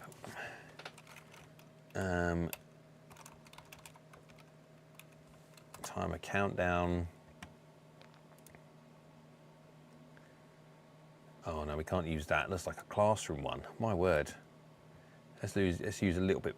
Oh, okay, that's gonna work. Holy moly, it's massive.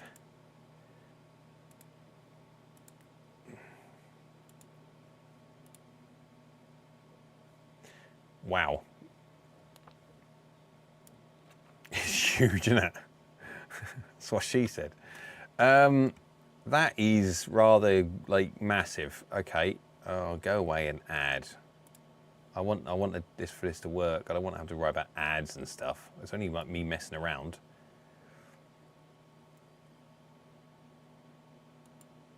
Right. Let's see if I can actually add that in there.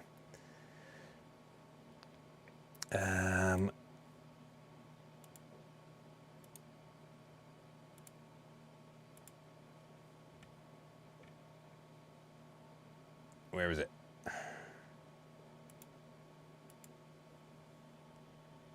Oh, it won't go on. I'll just leave it on there. We could just do this instead. I need to reset it at a certain time though, that's the only thing. Dear me, we're getting too old for this messing around, aren't we? So I need to reset it when it goes 6 for a bit of fun. This is how daft it's getting. Right, I need someone, there we go.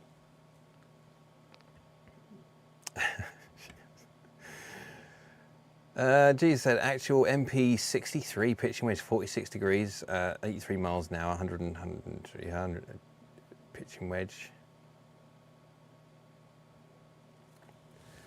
Okay, so actual MP63 pitching wedge 46 degrees, yes, traditional pitching wedge. 83 miles an hour, 115, 120 yards, okay. MP245 pitching wedge 43, 145.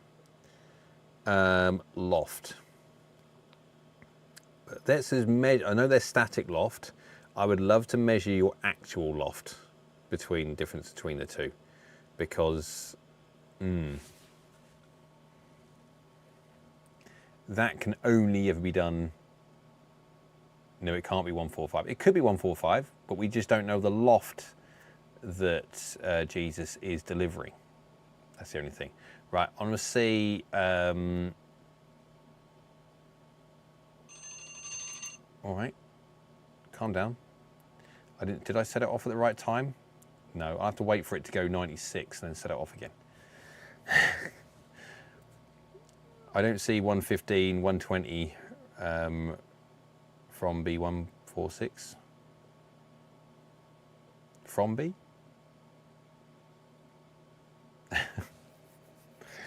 Yeah, so I would say 145 is just a guess, because I could only try the i7 and went the i7 iron and it went around 180. Yeah, you'll need to physically measure. That's a long. Yeah, even so, there's something very wrong there. That shouldn't go. Your speed. Well, I don't know. That's just, how far does your 35 degree MP63? Is it 7.9? If I remember, MP63 7.9 is 35 degrees. Helen says, hello Helen, hope you're well. Rick sold his soul to live for a reported $3.6 million. Did he really? Well, we've actually had a number, have we? Oh, I need to start the thingy. You didn't tell me it was 96. We've actually got a number, $3.6 million. But what has he got to do for that? This is the thing, it's always well and good selling it for whatever you're going to sell for, but what in the contract, and there's always contracts when it comes to any YouTuber signing with a brand, you have got contracts. You have to do a certain amount of this, you have to say a certain amount of this, you have to do this, you have to do that. So it would be really interesting to see what he's got to do for that $3.6 million. Is it a year deal? Is it 2-3 year deal? I don't know. And it says math for 83 miles an hour on a 46 degree to get to 120 is minus 10 shaft lean. Wow. Well, to be fair, he did say 115 to 120. Let's give the 115 benefit of the doubt. It's still would be like minus 6. But then pitch and wedge is quite easy with minus 6.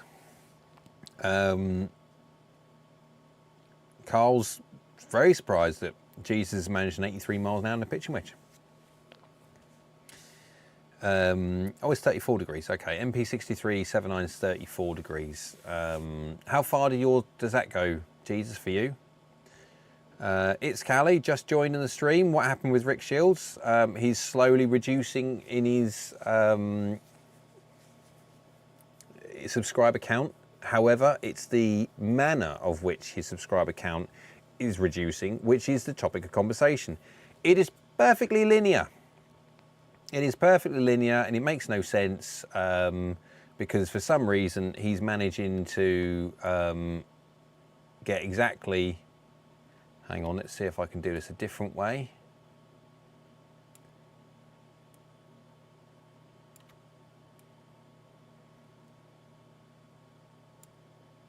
you'll like this.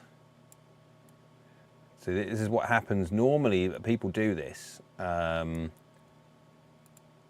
we go. I can move that out of the way then now. Out of the way there, so I can actually then do it myself. What do you think though? Oh, I can't change that now. Anyway, doesn't matter. All right, there you go. There you go. I restart it again. You see what I mean? Every 2 minutes and 30 seconds, it manages to reduce by 1. And if it was an organic experience of people voting with their feet because they don't like the whole idea of live or whatever it be, doesn't matter. The amount of views that he's getting constantly anyway as a channel from new viewers, from regular viewers, that you would always get a certain amount of movement, up and down, up and down, up and down. Even if the actual amount overall was down, you'd still get this fluctuation. Not with Rick. Rick is getting a perfect 1 decrement every 2 minutes and 30 seconds, give or take. And it is just like clockwork, hence the clock. And it is quite just really interesting. Chris says, your channel is good enough to get views on its own. Please don't go down the trap of trying to throw up misleading clickbait titles and then just hide behind the I'm just curious. Or, Chris, you're going to have to give an example of like that. I absolutely agree. The clickbait titles don't help whatsoever. But the bit I need you to expand on is, and then just hide behind the I'm just curious bit. Because I must admit, there are certain YouTube channels which do have some very interesting thumbnails. Now, I have the average golfer is the king of clickbait titles. He hit the text limit. Oh. Yeah. Sorry. Probably has to move the rest of him. Yeah. Well, interesting. Thanks for the insight. Oh, we only got 34 seconds to go until it might be in and around again. Andy, you have a lot of knowledge. It's a pleasure to learn from you. He's actually just going straight from the website. That's what's happening. So basically what happened is that Andy's just using the same website that people can get access to. It's that one over there. It's that gold fitting app. You just put that information in the gold fitting app and basically just coming out. So he's just regurgitating the same information that's on the website. Ready?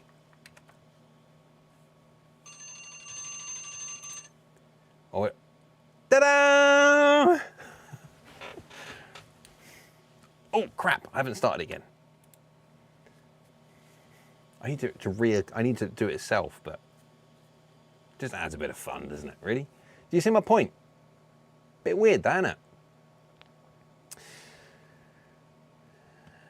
Yes, I sued the website. But then you also did build it, so then yeah, you have the ability to do that. You're absolutely within your rights. You can. D-Rock, average golfer video that just dropped. It's titled Panic. Haha. Oh, well, okay. Well, all right. So this is the thing. Let's just see. Have a look. I understand your point on the clickbait titles. I do, right? And it just drives me insane. Oh dear me, I nearly clicked on something, nearly killed it. That's not good. So YouTube, let's just do it literally on the fly. Average golfer. Right, let's go click on that one. With an optimism that someone might be about to win. Yep. What is it? What is it? Video? Okay, yeah, we're video. I'm not even going to bother watching that. The problem is, right, the reason why he does clickbaity titles is because effectively people watch it. And if people didn't watch the blooming things, everyone would stop making them. But because people keep on making clickbaity titles and people keep on watching them, they'll keep on doing it. This is the only thing. If you guys vote with your feet, not your feet, with your mouse or your remote control, whichever one it is. Whichever mode you, yeah. Right. Oh, hang on. We've got to keep an eye. It's going to go to 3 in around about 20 seconds or so. Now, no person in the world should be able to predict that someone's subscriber count will reduce by 1 in about 5 seconds, unless there's some seriously weird stuff going on.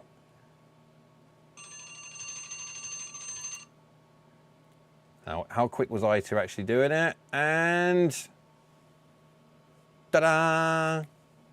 Niels is right, 2 minutes 35. I need to do 2 minutes 30, 35 rather than 2 minutes 30, but it doesn't matter. We'll just start it about now. Have you ever thought about reviewing any Maltby irons? Possibly. If there's enough call for it, absolutely. I don't mind reviewing anything, because it'd be really good to get the Maltbys on there for the heat maps and see how good they actually are. Jesus is going. Bye all. Bye Jesus. Hope you're well. Thanks very much for all your input and all your comments and questions and stuff like that on the stream today. It's always very, very nice to have you along. Gigi says, had to unfollow the average golfer. His clickbait ridiculous. Yeah, well, the problem is it's a YouTube thing. Everyone makes clickbaity titles, because at the end of the day, it's about getting views, and if you don't get views, you can't continue as a business, because you call it as a business because it is your livelihood. And unfortunately, because viewers will watch clickbaity titles, a lot of content creators are forced to play the game. I don't agree with it. I hate it. I don't mind a title of anything which infers something to do with what I'm referencing within the video. That's absolutely fine, because effectively in my head, I'm just basically giving people a sneak peek of what I'm about to say, or I'm about to find, or whatever it be. I don't like the clickbaity titles, which I'll say got nothing to do with the actual video, but big problem. I mean, that's a great thing for getting people to click on it, but then when you watch it, it's brilliant. What was the big problem then? That's what I disagree with massively. But yeah. The average golfer favourite, I quit. Yeah, it's still there. Andy says, I was thinking about writing an article on Discord about the Maltby stuff and the MPF metric. Please do, because I have my own issues with it, but you'll be much better at writing that kind of stuff than me. Ryan says, the average golfer, I just can't... Oh, have I missed it? Was it 2 already? I can't remember if it was 2 already. Was it 2 already and I just missed it? I probably have. Oh, let's start it again.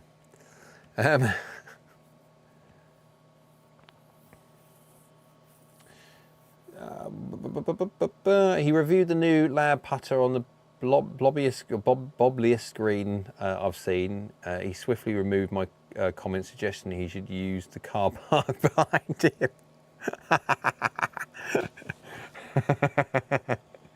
Yeah, good point, well made.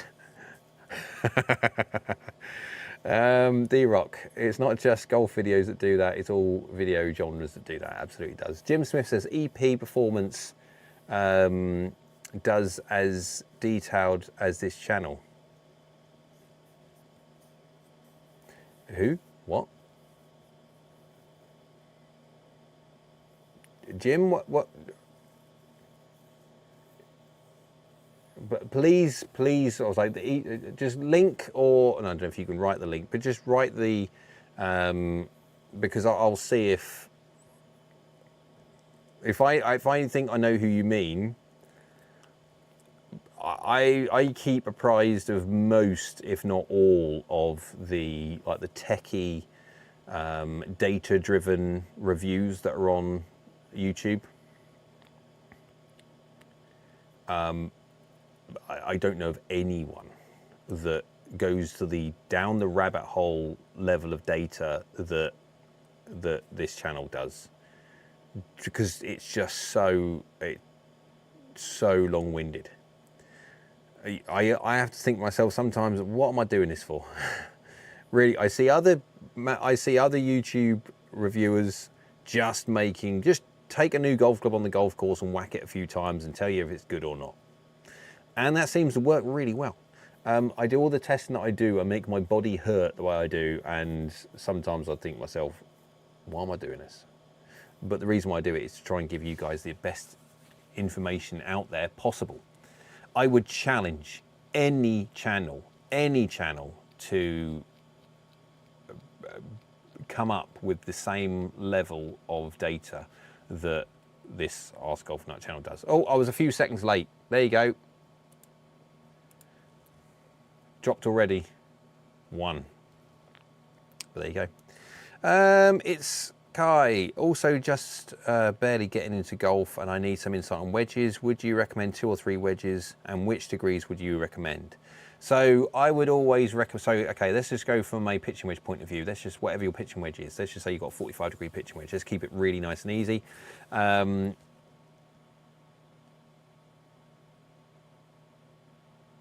Show the Excel example from Discord for data we gather. In what? Oh, what, for the heat map data? For the Excel heat map. Oh, hang on. Oh, so, okay, well, off the actual website, show the physical website.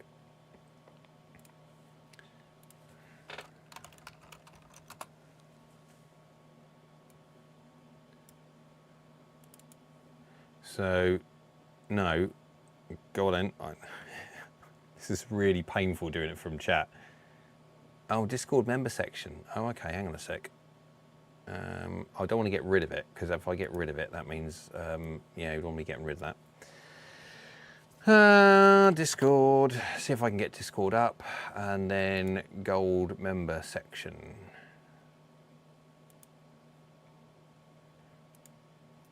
Oh, that.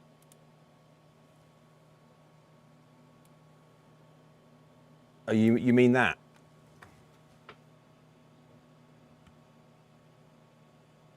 I pasted a screenshot. I pasted a screenshot. Yeah. So am I allowed to show that in detail, or is it blurred preferred?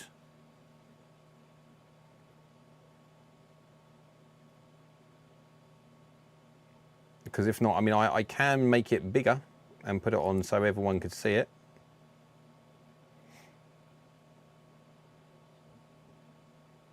Okay, no math show, I think. Okay, fair enough. Let's just see if we can do that. Let's just show the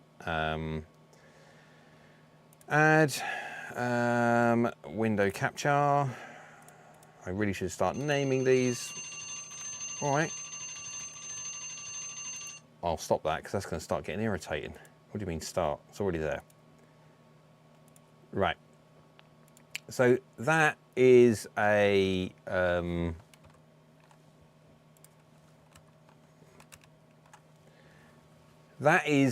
very, very quick of the information. Whoa, what am I doing? Click on the right thing, Jay. Oh, it's not working. There you go. So that is some of the maths that goes into the driver stuff. I'm trying to figure out where I'm coming or going from. There we go.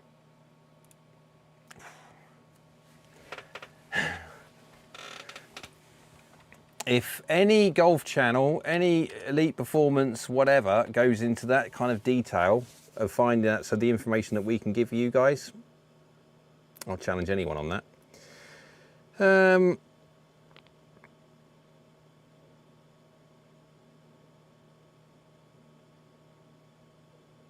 Organic sub, unsub seems to be not be populated to the counter live.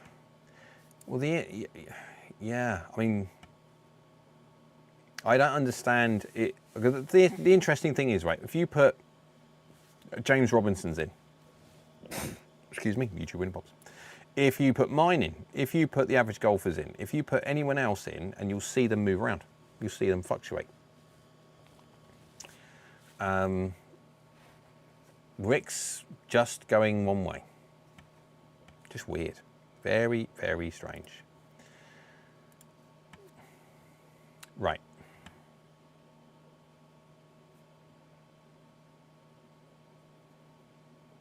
Cool. I'm still looking at your maths.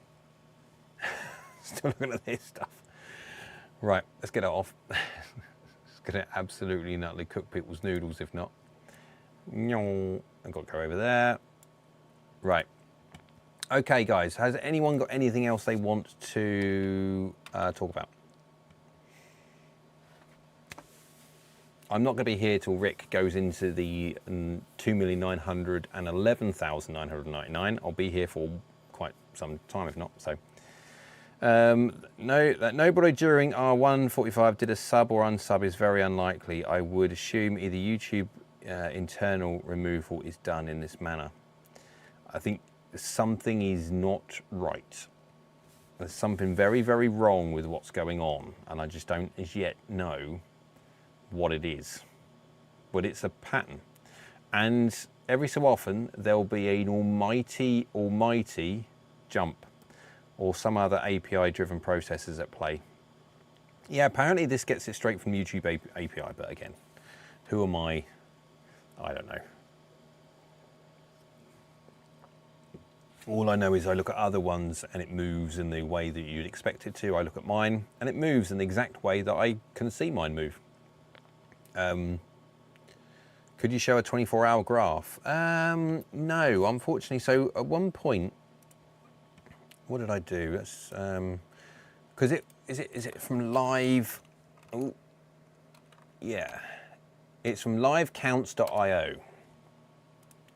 That's what it was. No, Rick Shiels, and if you just put in there, search there, click on that.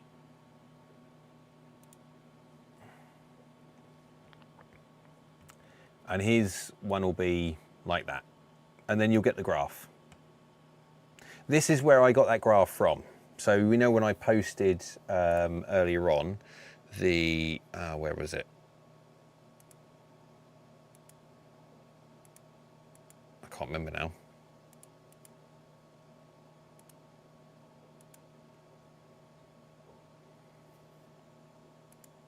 That one there. You can see that was from, oh my word, what was it? From 3 o'clock the previous day to 9 o'clock in the morning the next morning on the 8th of February.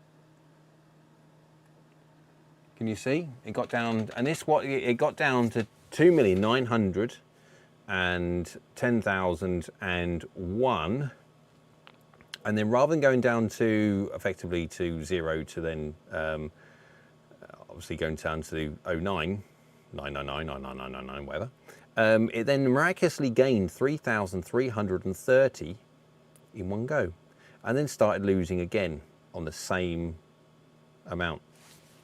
It's like someone had just bought a batch. I don't know, just makes no sense, but there you go, bit weird.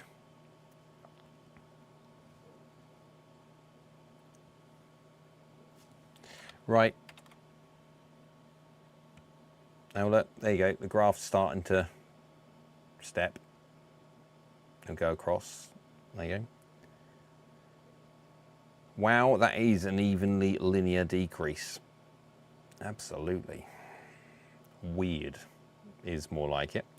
The bumps you see would probably be the batch updates on the organic unsourced, but there's no, well, yeah. It'd been, well, I don't know what the heck was going on. Which is weird that it happens after only a certain amount of, it was 2 days? 2 days? Possibly 2 days? Because I was watching it since 1.3, it was then 1.2, 1.1, 1.0, and then suddenly went back up to 1.3 again, and then started dropping again. I don't know. There you go. I just thought it'd be fun for people to see the weird nature of the biggest YouTuber in golf and how the weird things happening. Don't understand it. But there you go. Right, guys, appreciate it as always. It's a pleasure. Unless you've got something else that you really would like me to talk about very, very quickly, I will then bid you all farewell. I have got the QI35 and the GT2, GT3 hitting videos to do. I've got the numbers video for those and also the 2 Elite irons, the Elite Iron and the Elite X. Tomorrow, if I can do, first thing I'm going to do is get a wriggle on with the edit for the G440 hybrid video, and so that's I'm planning on getting uploaded for tomorrow afternoon. So you've got something to watch, the hybrid, G440 hybrid, good golf club actually. Another little piece of fun for you to guess what hole and where I am for that video. You can do that one when you watch that one tomorrow. So Ryan says, has the ping bunker wedge been mentioned? Yes, it has. The fact that I find it fugly, there's no other word for it other than it's fugly. Like properly, like just fugly. I said this to Ping themselves. I don't think they were very happy actually. They had some of the like the product specialists and also like the custom fit guys that do the Tour Pros and like the proper ones, and very complimentary about a lot of their stuff. Was really good and hitting different shots, and it was really good. What the heck were they thinking? Oh, it's a Ping i2 kind of lookalike, kind of, we work on that, but it's ugly. Like, I don't care how good it is out of a bunker. I am never using that. And anyone with any appreciation for any form of aesthetics at all would never use that. Like, what have you done? You've made a perfectly good wedge and just ruined it. Just fugly. Terrible. It may work brilliantly out of the bunker. I just could never use something which is that fugly. So EP looks like a custom fit in place that also does some reviews. Yes, he is. He is. So he is a business where he is basically a custom fit place, and people come to see him. Obviously, have custom fit. He's got all the major brands there, from what I understand, and he basically just takes. Obviously, if he sells a set of golf clubs, he earns money. So there's always going to be a certain amount of when you've got that kind of things going on. He has a direct. How many golf clubs he sells directly lines his pockets for that week, and I've always worried about places which has any form of commission-based sales. That's not even commission-based sales. That is, I'm taking the profit from those sales, and so you've got to be a little bit. Thanks very much for subscribing. But there you go. Hey, Carl. Hello. Hi, guys. Finally out of the hospital and not dead. Oh, Carl, while you're watching, if you're on the computer, could you send that logo over? My plan is to send that to Wilson, because Wilson want to stick my name and logo on the tour bag that they are going to send me, because I need another manufacturer's bag in here, because I was, well, I didn't get complained. Complained's the wrong word. But there was a mention that is too much Mizuno. Okay, right, fair enough. Even though, right at the very early days, I get it, right? The fact that I've got a Ping bag there, followed by a old Vice bag there, and then a Cobra bag there, and a Sub 70 bag there, and a Shrixon bag there, and the new Vice bag there, and a PXG bag there, and then I get to my first Mizuno bag. But I see your point. So the whole idea, well, found a longer term subscriber count, actually looks organic, to be honest. Or post it. Or can you post it? Oh, don't mind. Oh, and if it's there, I'll put it on there. I just saw this. I looked at mine and I went, okay, that's, yeah. And then looked at Rick's and I was going, And so, yeah, I'll grab my laptop out of the workshop in a minute and send it over. Thank you, fella. Appreciate it. Yes. Go on. Send you found a longer term subscriber count. What website was that?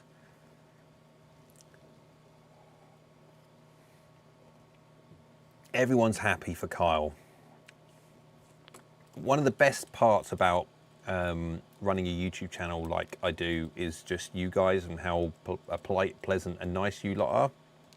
And so when it comes to things like that, it's always nice to hear that people are happy that the fact that obviously Kyle's not dead.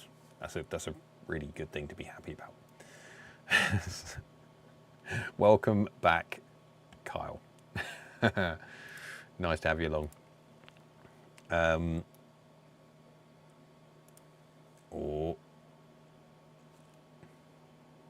As you can see,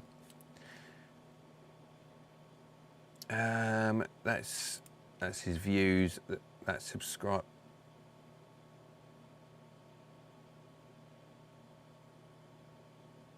What's going on there then?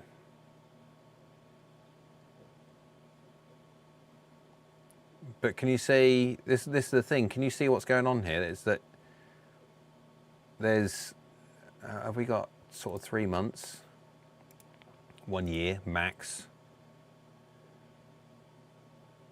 Oh, okay. So yeah, the problem is the resolution is not tight enough. It only does things in like the nearest 10,000. So it's good,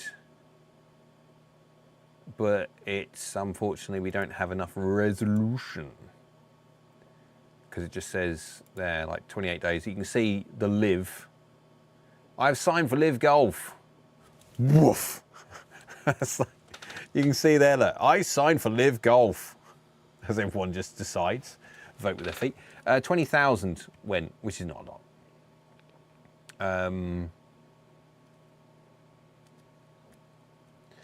But I mean, there's been no shift at all. Don't know. There you go. Weird, isn't it?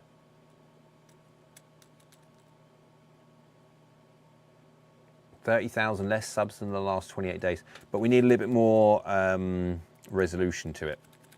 Because obviously all that line there, that line that you see there, that can be made up of, because they're obviously within 10,000, that's going, but what I'm talking about is the ridiculously slow rate. This is straight from the API. So this is like the slow rate of reduction. Yet if you look at mine, look at anyone else's, there's a movement going up and stuff, and it goes flat and it goes back up again, and it goes flat, it goes back up again, or whatever. It does organic stuff. That is just weird. Right. Guys, it's a pleasure, as always. Appreciate that. Really happy that Carl's happy.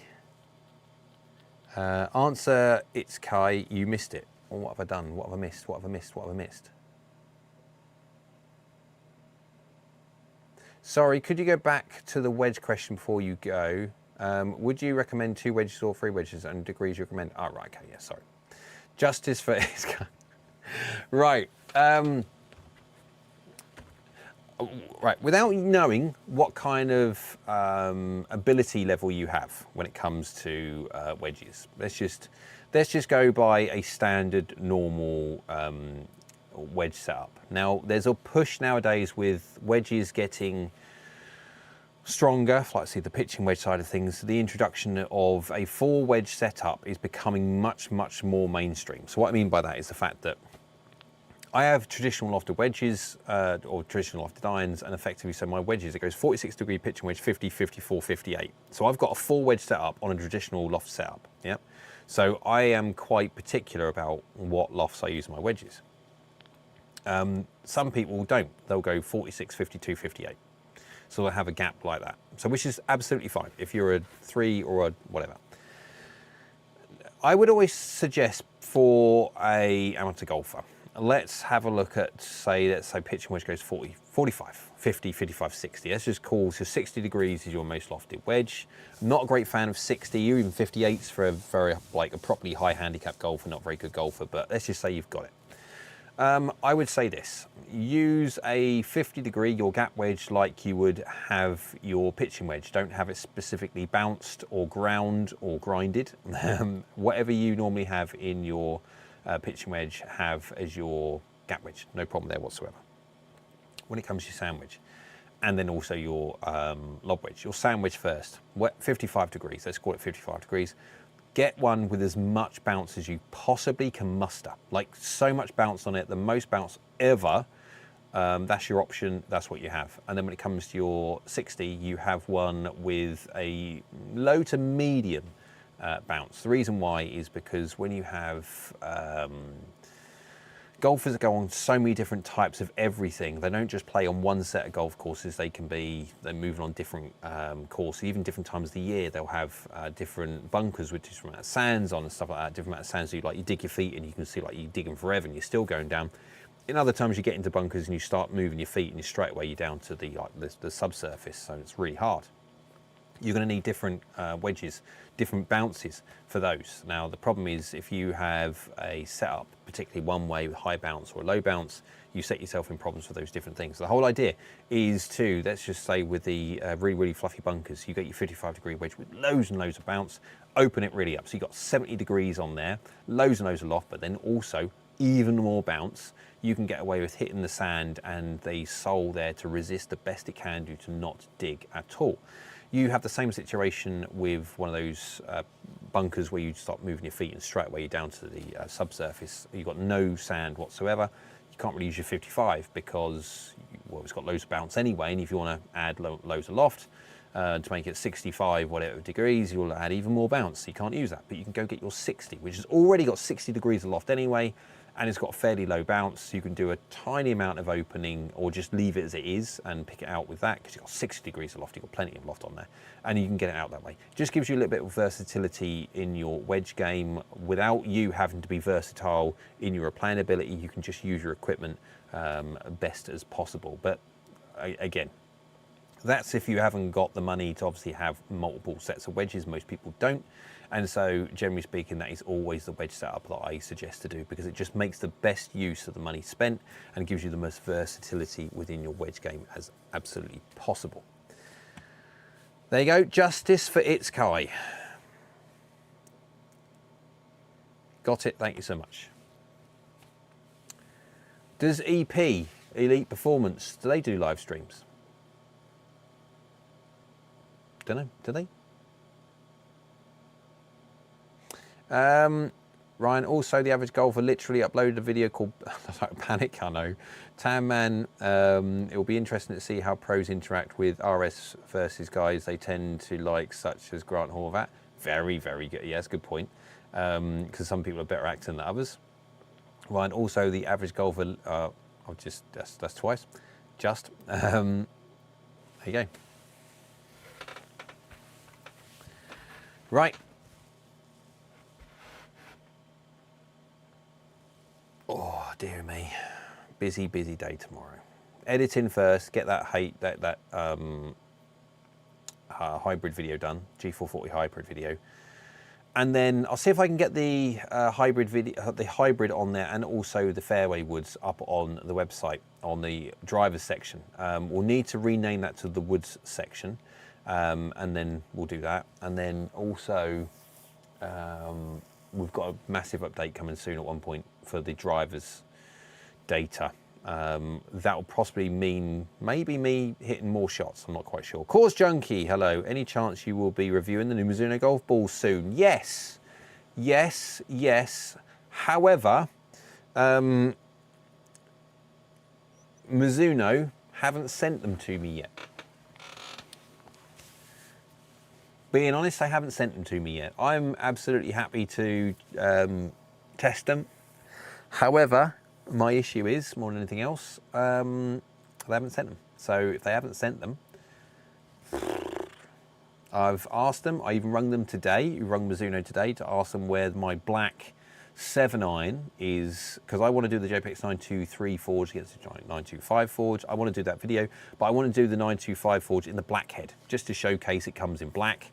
Looks really cool, and this is now the 10th of February, and they've been out over, well, media released for over a month.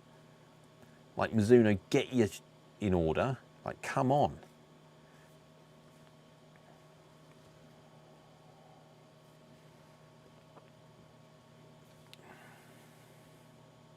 Andy says, I'm pitching wedge 46 degrees, gap wedge 51, 45C, and 56 SW, total madness. Andy's not necessarily the best person to talk about when it comes to short game tips.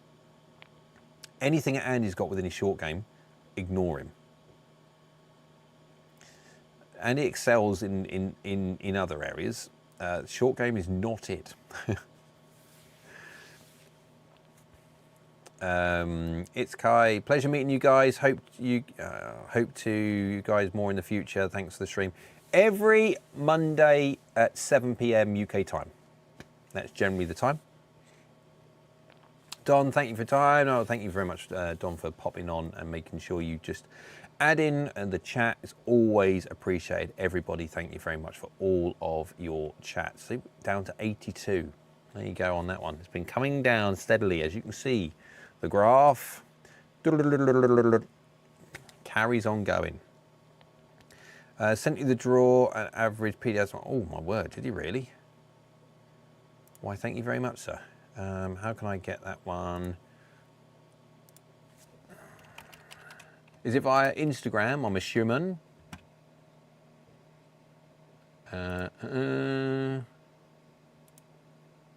No.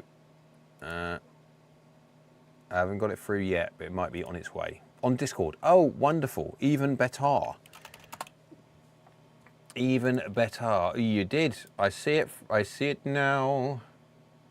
I can see clearly now. There we go. Accept DM. And it's come through. Oh, that's a weird one. I've managed to get a... Anyone know what that file is, Andy? I don't know what that was. Sent you the draw, AVG and PSD master files. Or SVG. Oh yeah, okay, too blur. Yeah, it probably is. I've got the PSD and iDraw. PSD's fine, because the PSD is what I use anyway. I use Photoshop. Ready? Ta-da! Cool. Thank you very much. Appreciate it. Mizuno should look at adding a useful alignment aid to their golf balls. A little, yeah, like a little line, like a bigger line. I don't know. Would be an idea.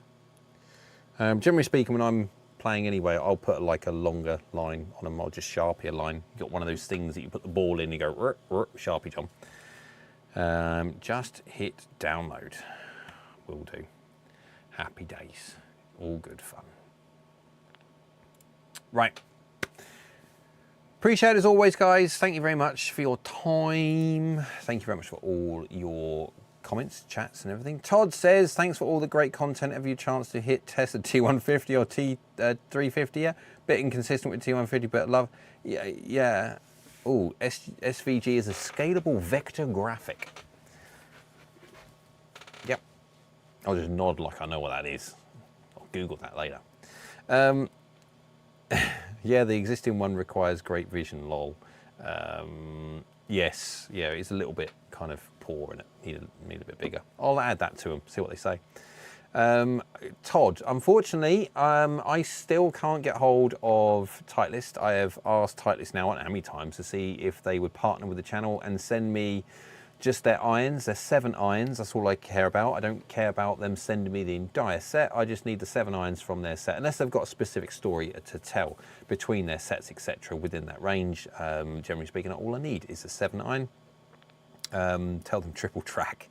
But Titleist won't even, well, they just ignore. This is the thing, they don't even reply, they don't even say anything at all, which is kind of rude, but there you go. That's what some manufacturers like. And so, yeah, at the moment I haven't managed to hit the irons. The reason I got the GT2 and GT3 is that I have found an account, a local account, which is very kindly let me borrow them to test. And that's the daft nature of the world of YouTube. But my plan is I'll send, please do.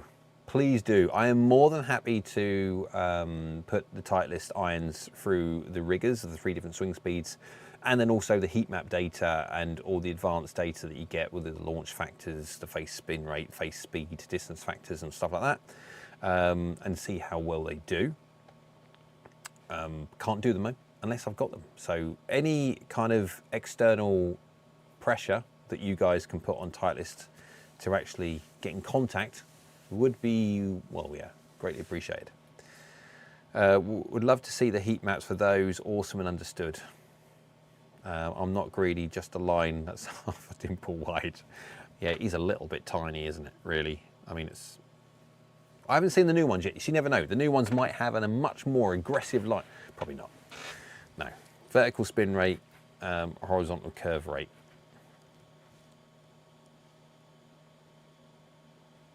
Was that an answer to something else that I missed or something? I can't remember now. There you go. Right, guys, appreciate it as always. Thank you very much for watching. I tried a polite letter at Todd Richmond. Hope your mafia connections can make it happen. Yeah.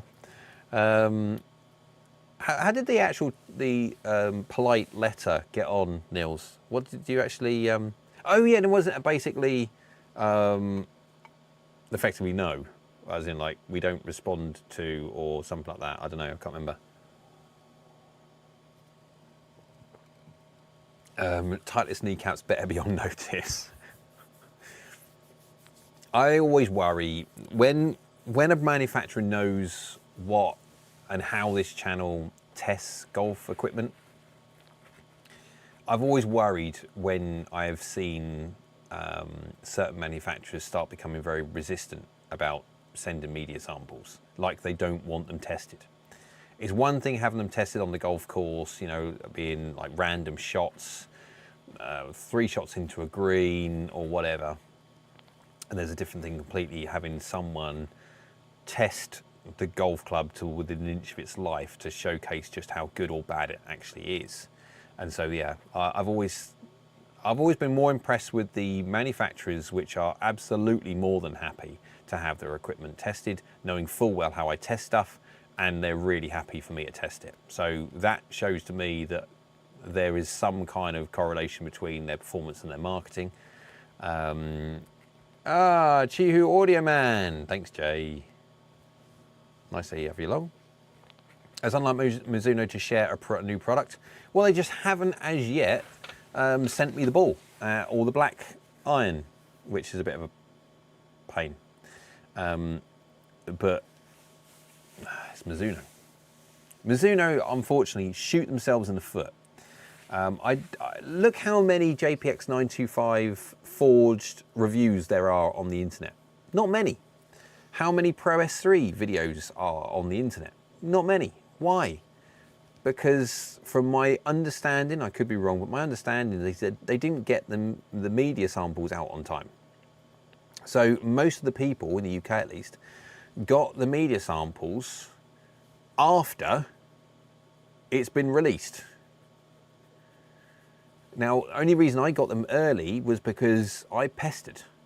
As I do with most companies, I keep pestering them. I keep on top of them because I like to know what's going on and when and how it's going to be, because I've got so many things I need to be doing. I need to put them in a schedule. And if I haven't got them in a schedule, things will go very, very wrong. And that's why I need to keep the companies to a certain time frame. If not, things get very, very wrong rather quick. He is good at nagging. I am very good at nagging.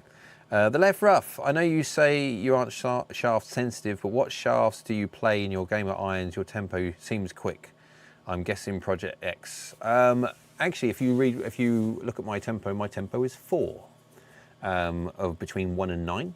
And anyone who's used the Swing DNA will know that 4 is meh. It's not slow, it's not quick, it's just meh. But I play the dollar taper 120 stiff.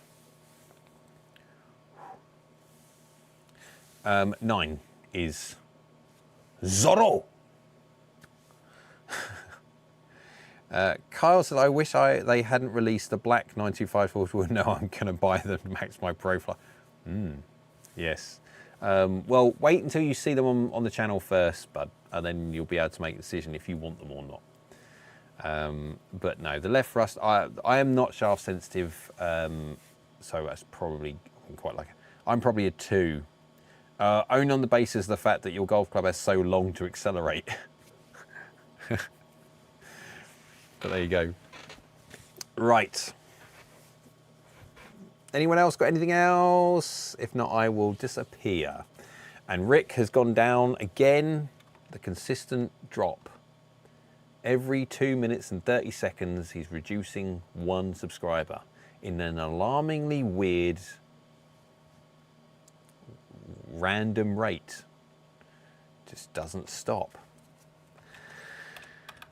Right. Thanks very much for watching, guys. Appreciate it as always. It is 9:15, so that is it. I've got a busy day tomorrow, so I'm going to get going. And thank you very much for watching as always. We'll catch everyone for next week's live stream. I've got the G440 hybrid coming tomorrow. I hope to have definitely 1, if not possibly 2, depending on how quick I can get them done. The Elite and the Elite X. If it's going to be just 1 more done this week, it'll be Thursday for the Elite, and then Sunday will be the Elite X. And then hopefully on the next week, obviously I've got the 2 GTs, GT2, GT3. Weirdly, yeah, there's some interesting numbers on the GTs. You don't want to be missing that one. And of course, I've got the QI35. The QI35 is just sounds lovely, like properly nice, the QI35.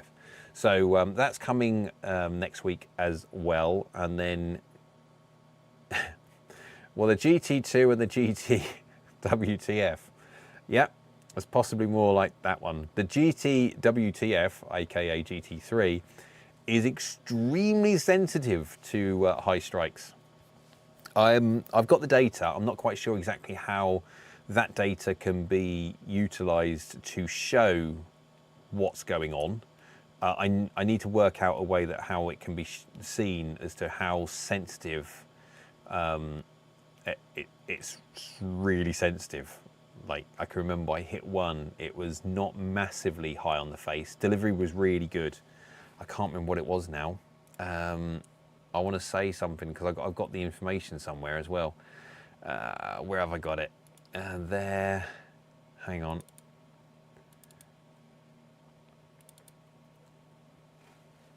Right.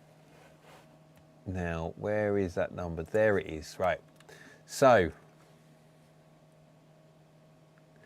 60 yards offline, 60 yards offline, right? I might be showcasing this one. So the club path was, where's the club path? Okay, so club path was 0.3. Minus 0.3. So minus 0.3 is slightly across, out to in by 0.3. Face to path, 0. 0.0. The most important thing, 0.0. Yeah. The strike. 3 mil toe, that's it, 3. So basic laterally middle, and 12.8 mil high. So half an inch high. But it's a driver. It's 50 mil tall, right? So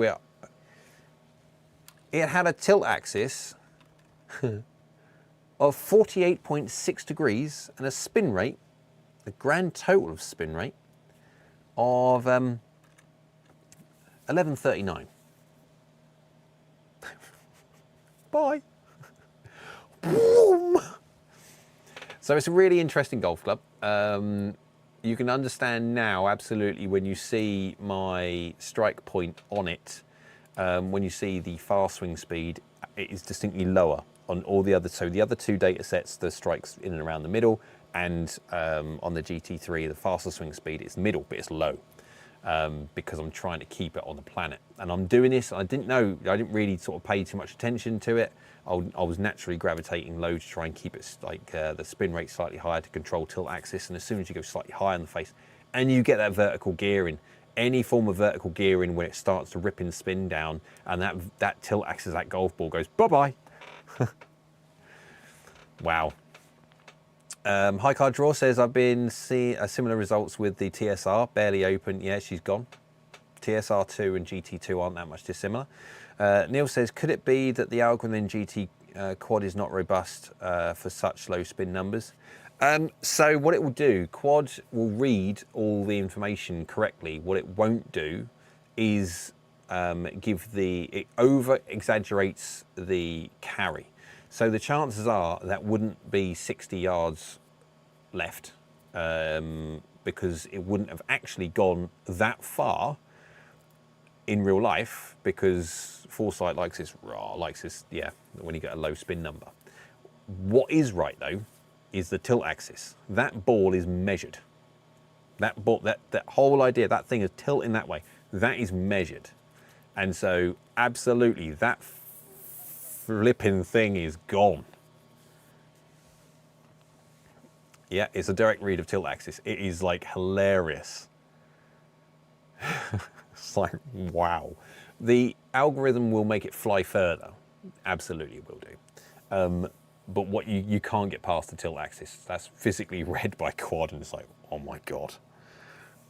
Don't hit high in the face, guys, on a GT3, unless you are I don't know, what I might do before I set the video out, I might fade it with a high strike and see how much I can leave the face open with a high strike. It might take me too long, I don't know.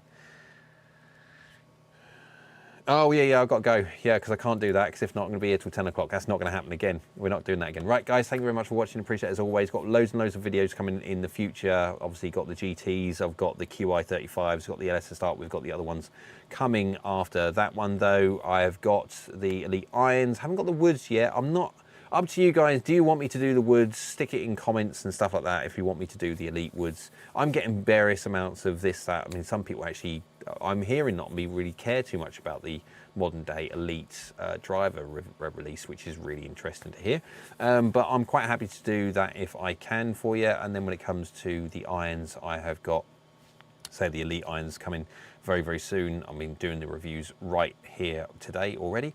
But then I've also got the ZXi 4, 5 and 7, and I've also got the Cobras to come as well. Right, guys, thanks very much as always. Don't forget, also got some compares, 245 against 925 Forged. I've got 925 Hot Metal Pro against 925 Forged. I've got 925 Forged against 923 Forged for the people that care on that one. I've also got a really fun, exciting video coming out with a 921, 923, 925 Forged potentially, because I've got some information on a 921 which really has stretched the boundaries of the possibilities of the heat map calculator. And the fun part about, I won't bore you, but we went down the rabbit hole on the 921 data that we got, and I'll do it probably in a different video because it is actually quite exciting. But anyway, guys, thanks very much for watching. Appreciate it as always. We'll catch everyone next week. Thanks very much for all your comments, all your questions, all your queries, everything else like that. Appreciate your time as always, and we'll catch everyone again. Oh, has Rick got any followers left? It's got 2,912,076, but as you can see, it's been a very consistent, for some reason, moving in the wrong way. Now we've got two, Tex-Mex and Brad. Boom. London buses. Cheers, Pete, for popping on. Take care, guys. We'll catch everyone again soon.